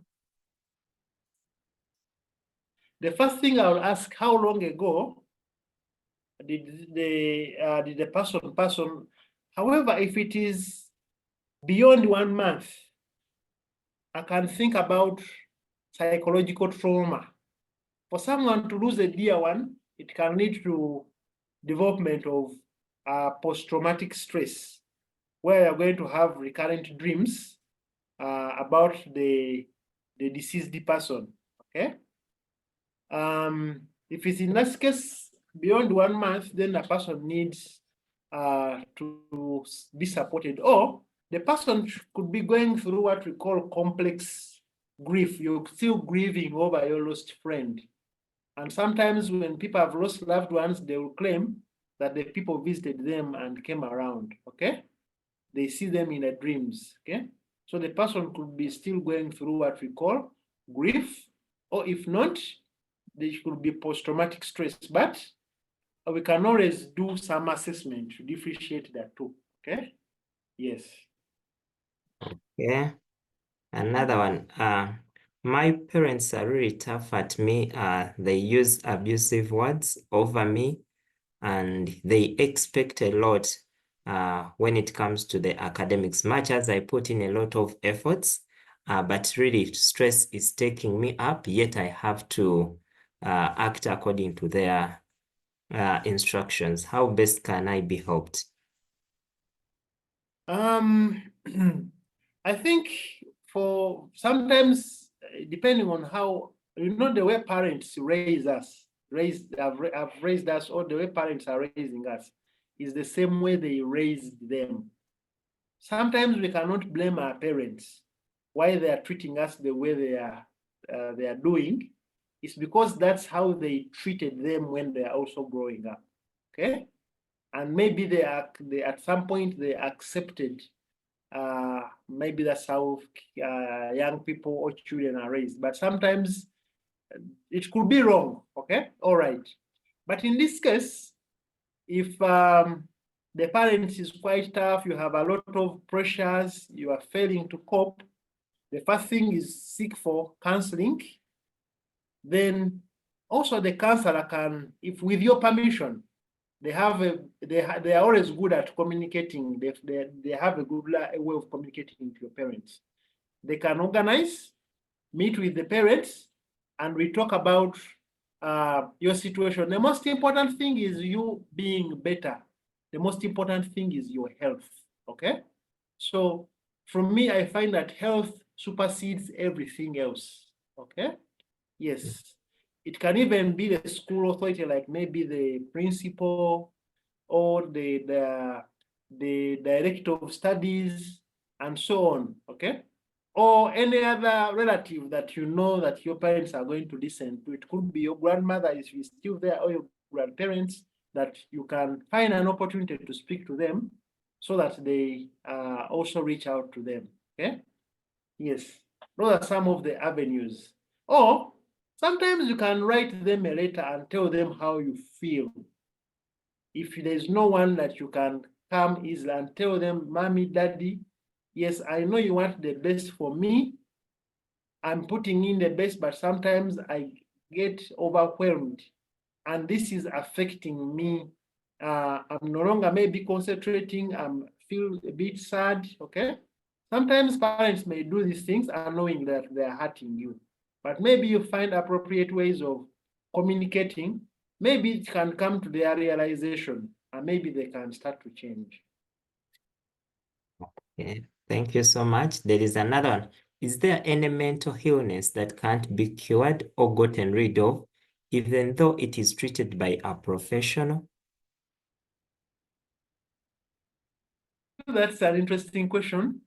Now, we have mental health problems I've talked about: depression, anxiety, post-traumatic stress, substance abuse.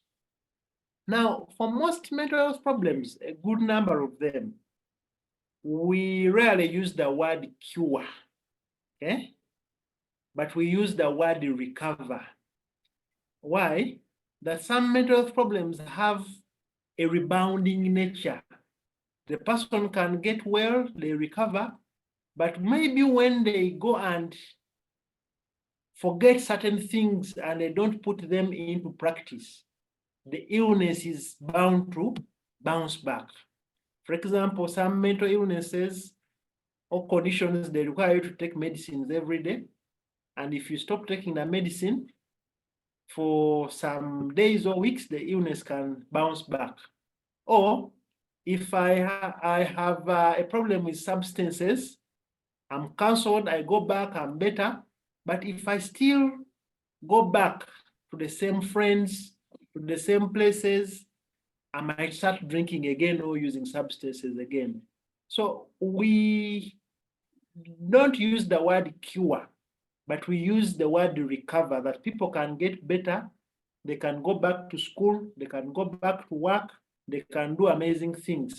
But the moment they don't do things that protect them from mental health, then the disease is going to bounce back, okay? Yes. Okay, thank you so much. How can I overcome believing that people are better than me?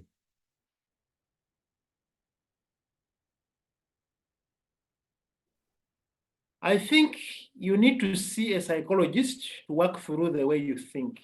You know, sometimes when when your thoughts come consistently over time, it may create a certain belief in you. Okay? And sometimes to change a belief is not something easy, but a psychologist can help you. I believe there are certain things you do better than others. Okay? I believe even when you come to school and study, there are certain subjects where you perform better than others. So that is evidence to show that you are not the worst human being, or you are not the last. There are other people that you're better than, okay? But also, you can improve and even beat those that were better than you. You only have to create that belief, okay? Sometimes I tell people that if you are to lose certain struggles or challenges, you first lose the mind battle. If your brain tells you you can't, you are not going to do it. But if your brain, you convince yourself, I can, I'm going to do my best, I'm intelligent, I have the knowledge, and you tell it to yourself over and over, and then you call them affirmations. Then over time, it starts to sink in. Okay?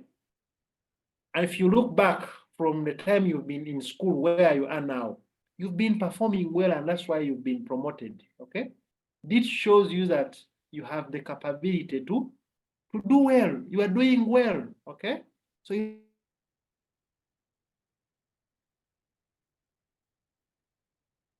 when you focus on being perfect or perfectionism, okay, this will cause a lot of stress for you. Always take it easy. Do what you think makes you comfortable enough. Okay, do not make it a very severe competition. Okay, at the end of the day, when you all go to study at university, we meet ourselves in life. Some people who are even not doing so well than the ones who might have the jobs. So life is difficult to understand, okay? So do not push yourself to very extreme limits. Take it slowly, relax, repeat to yourself that I'm good, I'm better, I can do this, okay? Encourage yourself, but also you can seek support from a psychologist to work through with your thoughts. Okay, thank you so much. In case you are an introvert and you are abused emotionally by fellow classmates in a boarding school, what are the best life skills that can help one to cope in such an environment?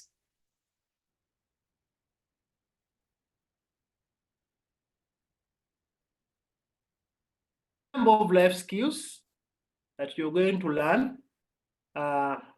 Personally speaking, if I told you I'm an introvert, you may not believe it.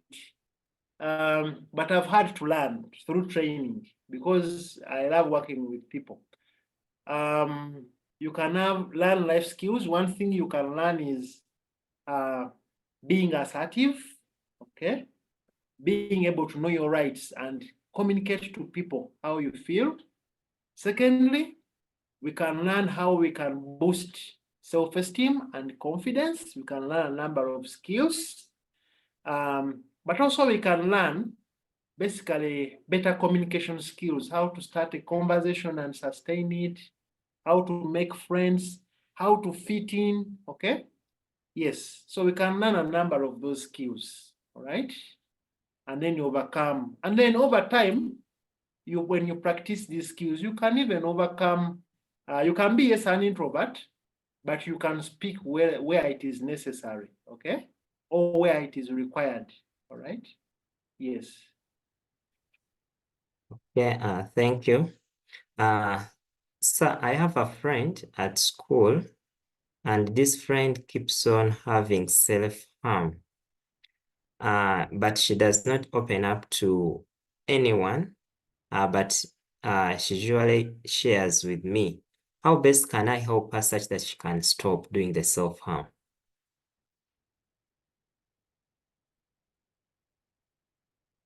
Self-harm is a very, very serious issue. I know your friend doesn't want you to talk about it, but it is important that you open up and tell some people about it so that they help her.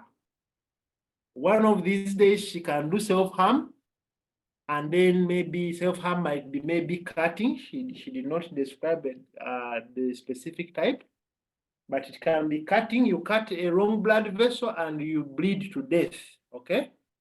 Sometimes if that happened, I don't know how someone can feel. You can blame the rest of your lives. What if I told people, okay? So sometimes when there are issues of self-harm, you break confidentiality, okay?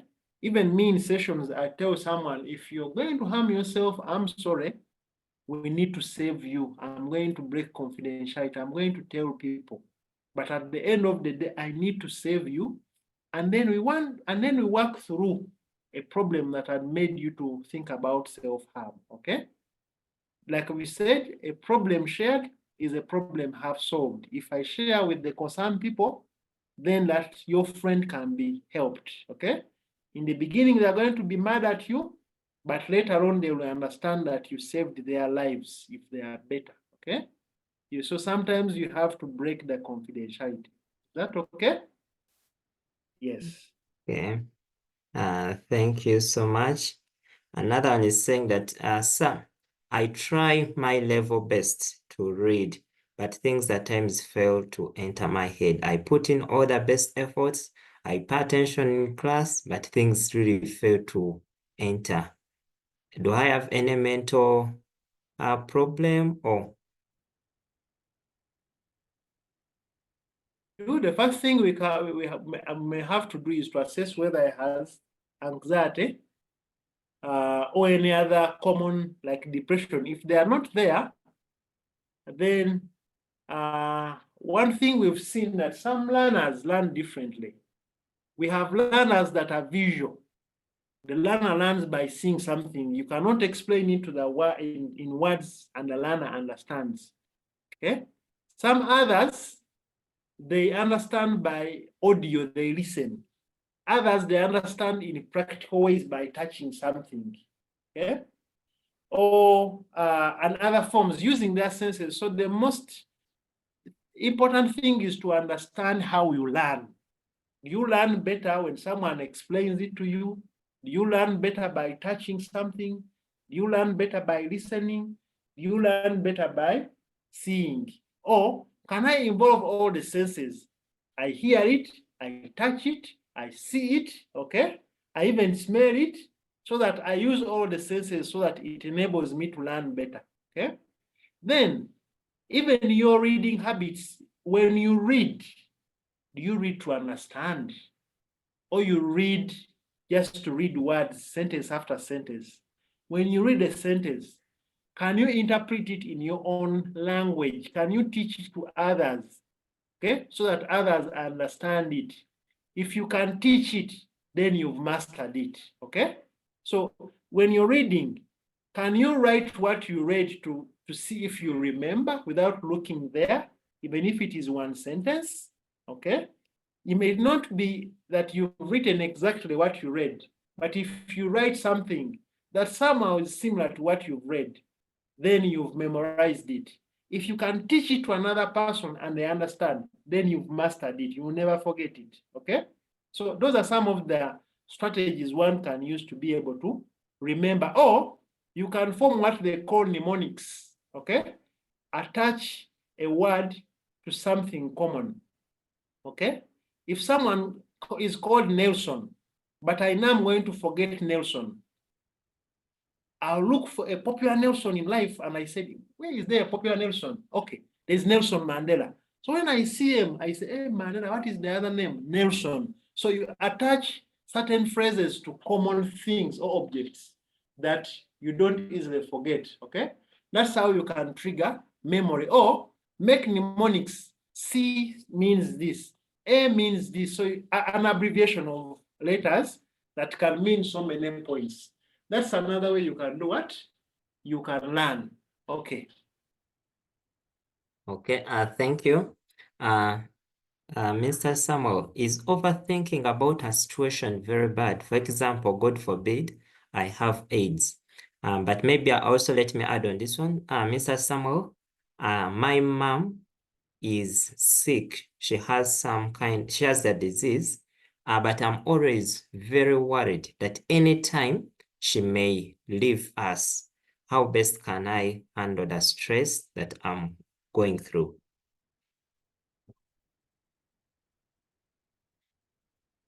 Person has anxiety. There's one saying that goes that you can never worry out of your problems. Worry cannot solve a problem. Okay? So even if you worry, it does not help you in any way. Instead, we look at how we can solve problems. If we want mom to live longer, what can we do? Maybe we need to talk to mom about how to eat well, to have certain things and always take medicine, okay? Yes. So worrying is not going to help you in any way. In fact, worry also creates more worry, okay? So one of the things is to look at how can we help our mom, okay?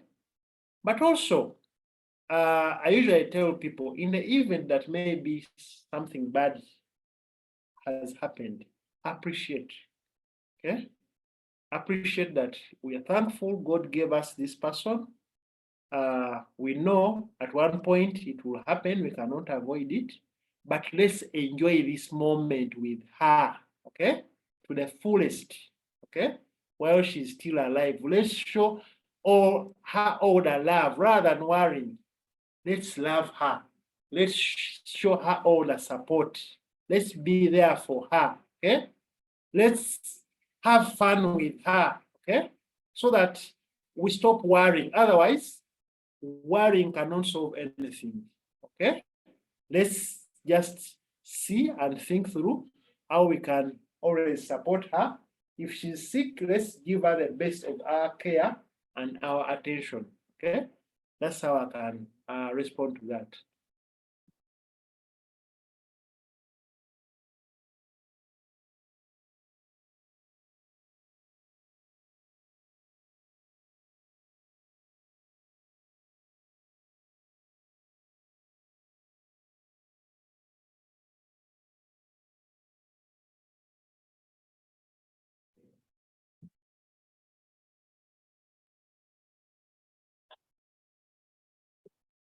Okay, sorry. Let me repeat. The question is, what advice would you give someone who judges people without knowing them? I think judging people depends on personalities. People have different personalities, but I think the most important thing we can always do to such kind of people is to sit with them, be assertive, communicate to them how you feel about their behavior, okay? And how it affects you, okay? Sometimes people do these things without knowing how it affects others. But you can, in a friendly way, approach them and tell them how maybe being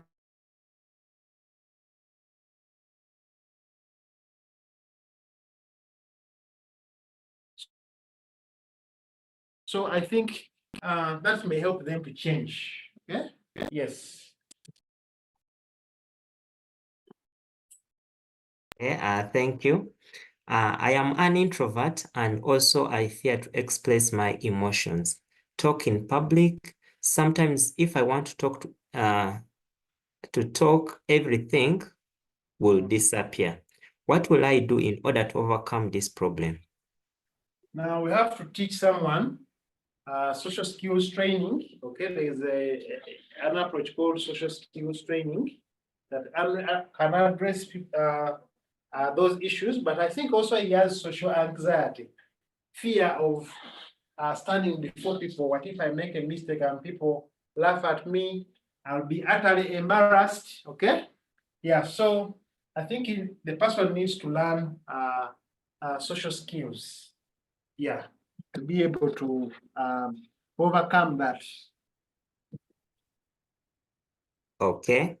Mr. Samuel, assuming you have parents, but they separated, and then your grandparents took over you. And please, whom should I introduce as my parents in case I'm to get married?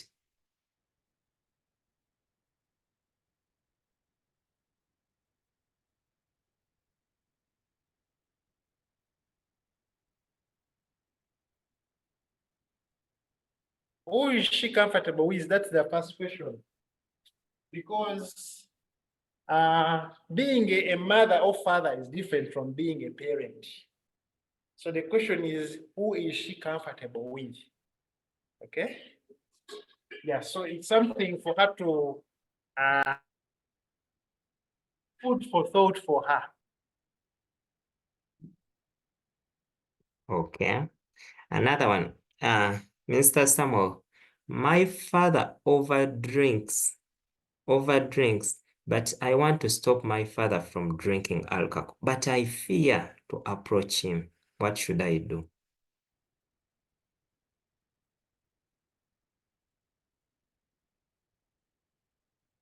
Question are you the only one seeing this problem, or other people are seeing the same problem? If they are, then you sit together and discuss. Okay, as a child, there's nothing much you can do when your father, you may not have authority over him, but maybe when family, your mother, his brothers, that's your uncles, can have authority and decide how to support him. They can, if the family decides, they can take him to rehab and is rehabilitated. But you as a person, you cannot, but they know about it. Maybe you can speak to them, and then people sit as a family, let's say in a family meeting, and then they decide what to do to help him. Yes. Okay. Now, students, I'm going to just pick a few more 2 questions. We have really gone beyond the time. I'm just looking through to see. Okay, I'm looking through. How can you determine your future career? Okay, career. Okay, now,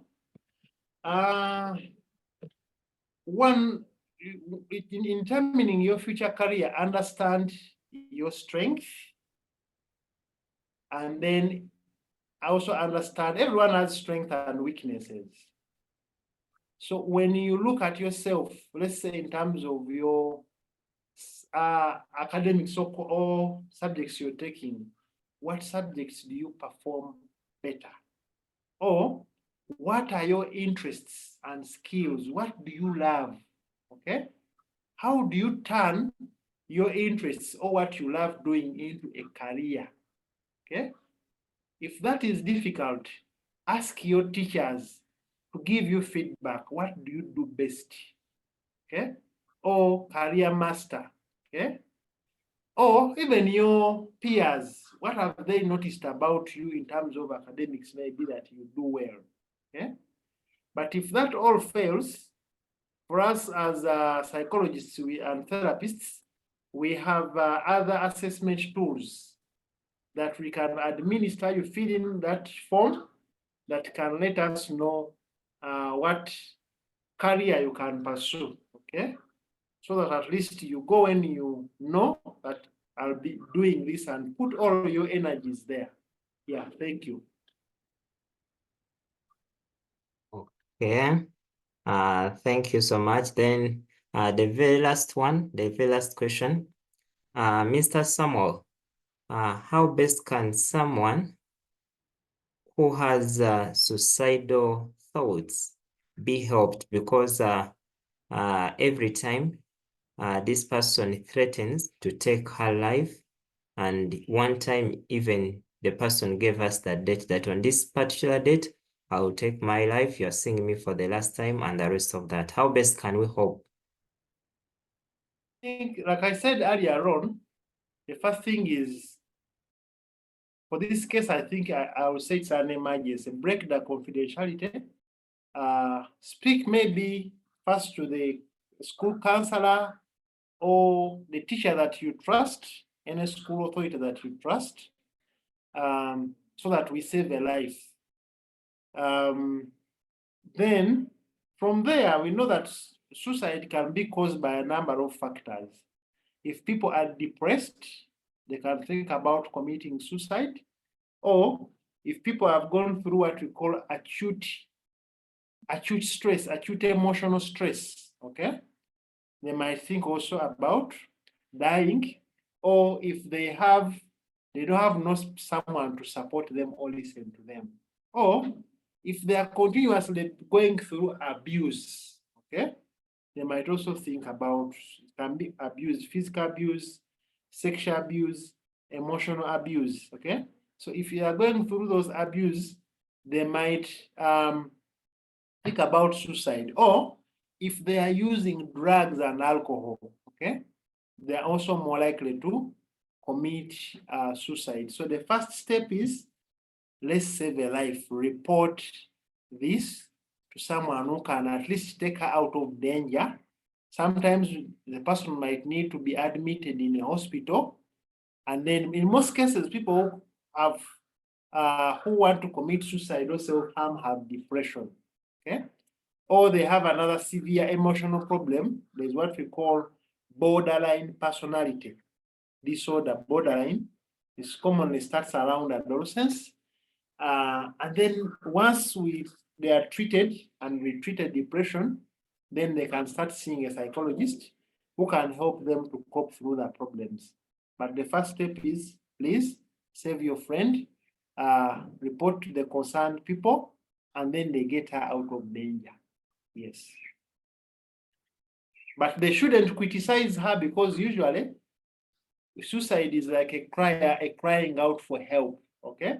People shouldn't criticize the person who wants to commit suicide. They have tried all sorts of strategies. They have tried all sorts of help, but nothing has helped them, okay? So they look at suicide as a last resort. So there's a need not to criticize them, but we just show them empathy, we show them love, we show them support. Yes. Okay, thank you so much. There is this question, it has been very common. I've seen it, but I think maybe you need to just make more clarification of people who say that they hear things, they hear some kind of sound or noise or voice, but no one else hears them. Okay. By the way, we all hear voices to some extent. There are times when in your life, you've responded to someone as if they have been calling you.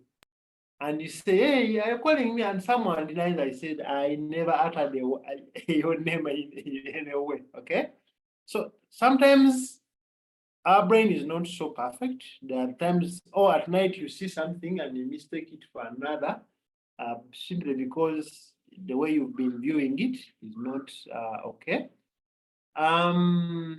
But when they are persistent, the voices are coming persistently. And sometimes you hear them outside, not in your head, but outside the ears. Okay? Yeah, because outside could be thought spoken aloud, but outside your ears, and they are consistent. Okay? To us, we might need to see a health worker, a mental health worker, okay? So that they evaluate you properly to see whether the voices are coming because of a mental health problem, or it could even be substance abuse, that you are using alcohol, you are using shisha, you're using, and then they are impacting your brain, and the voices are a way of warning you that if you do not stop that behavior, your brain is going to get affected. Yeah, so you are getting that warning. Or someone is going through severe stress that has been persisted there for a long period of time, and this stress is impacting on the brain. So the brain usually can give you red flags or warning signs that if you don't solve this issue, something worse or something big is going to happen to you within your brain, okay? Or a condition is coming, okay?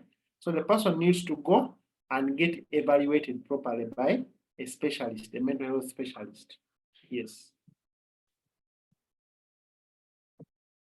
Okay, thank you so much. I think we have exhausted all the questions. I think, okay, the last one, the very last one, this is the last one now coming in. I have a friend group, and many of them have, I think, boyfriends, something like that, BF, boyfriends. Unfortunately, I'm the odd man out, and I do not have, due to my past experience, due to some things that really happened in the past, and I do not have any kind of, I think, any kind of feeling for any boy. Even if someone approaches me, I feel I don't want that mess to happen again. Is it okay to continue with my life like that? Absolutely, it is okay. You don't have to carve into social pressure. Just because someone is doing something does not mean that they are always right. Or if the majority are doing something, does not mean that always they are doing the right thing, okay? You're still young. Sometimes, yes, you can have a boyfriend or girlfriend, but sometimes this can result into unwanted things. You know, HIV, these days we cannot say young people are safe. HIV is all over the place. Pregnancies, this can even affect and end your education as a young girl. Sexually transmitted diseases. So you still have time to pursue relationships. But also, I think what happened to you in the past might have been traumatic because you've not really adjusted to that. So I think you need to seek for help. Otherwise, in future, when you want to maybe have someone and you've decided, it can even impact on the quality of that relationship you will have in the future. So seek help and resolve that past that is still haunting you so that at least you are settled, okay? You no longer have to look back and regret and feel bad. Now focus on your academics. There is time for that to come in the future. Don't be pulled in by peer pressure, okay? Yes, that's what I can say about that. Okay, I think, Mr. Samuel, the rest of the questions, there are many. We may not be able to handle all of them. Maybe we shall end at this point. Maybe you can give them your last remarks. But I also saw here, okay, I think she's off. Okay, maybe you can give them your last remarks, and then we close off the session. So please, thank you for spending time to really discuss mental health. And I'm really, really glad that we are having these conversations because these things are rarely talked about. Not at home, we cannot discuss mental health with our parents. Sometimes we are not so certain whether we can discuss some of these conversations with our teachers even, or our peers. But I think being on this platform can give us a safe space to talk about this and asking questions and validate some of the experiences you've been going through, okay? So please, let's take mental health very seriously. Let's guard it jealously.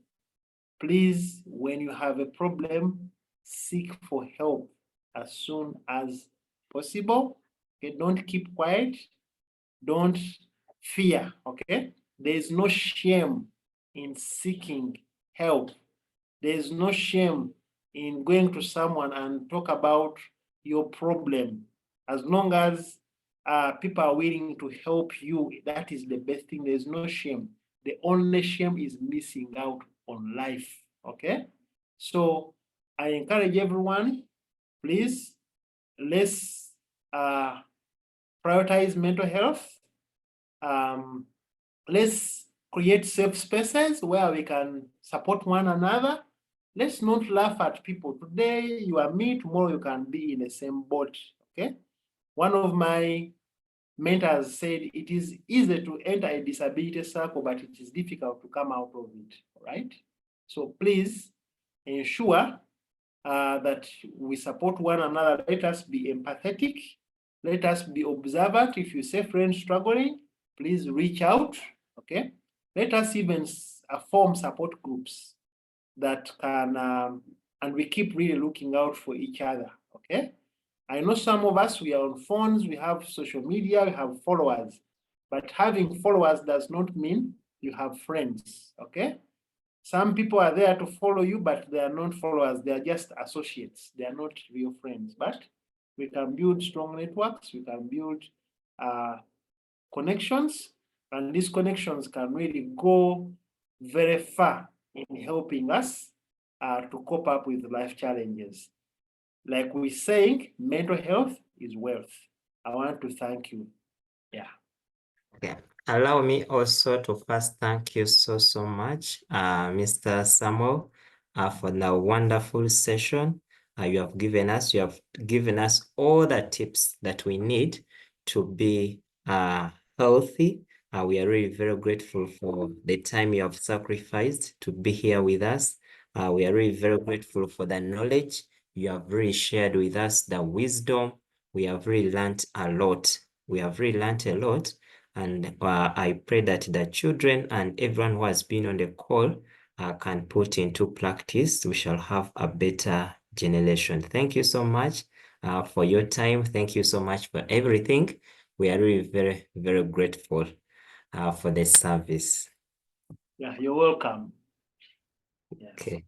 May I ask Patricia to lead us in a closing prayer? And the students and the parents who have been on the call, thank you so much. And dear students, we shall share the recording with you such that you can be able to look through it and learn more and more. Even we are going to share it with the schools such that they can keep on playing it for the children to learn from this presentation. But in case of any questions, Mr. Samuel has given us his email. He has given us his telephone number. You can reach out for help, for more support. But also I know we are going to go through schools such that they can be able to invite him to talk to you. Yeah, because I know schools need this kind of help. So please, you can go through his email. You can go through his telephone number. He will be able to offer more support. But like he has advised, go through your parents. So when you check on the screen, those who have not taken, you can take a screenshot. The teachers, the parents who are on the call, kindly take a screenshot or copy the number and the email, and then you can get in touch for more support. You may look at your children or your child's performance, but you may need to know a lot more for it. Okay, yes, Patricia. All right, let's humble ourselves and we pray. Almighty Father, King of glory, we are so grateful to you for our counselor today. Dear Lord, we thank you for what he has told us, and we pray, Father, that we may put it into practice. Almighty God, may you bless him and his family, bless our teachers and our parents too, and may your Holy Spirit keep on moving with us. We are so grateful for each and everything, and above all, Father, let your will be done. In Jesus Christ's name I've prayed and believed. Amen. Amen. Amen. Okay, amen. Thank you so much, everyone, and bye-bye. Okay. Bye. Amen. Bye. Yeah, You God guys. bless you. Suffer sweet. Bye.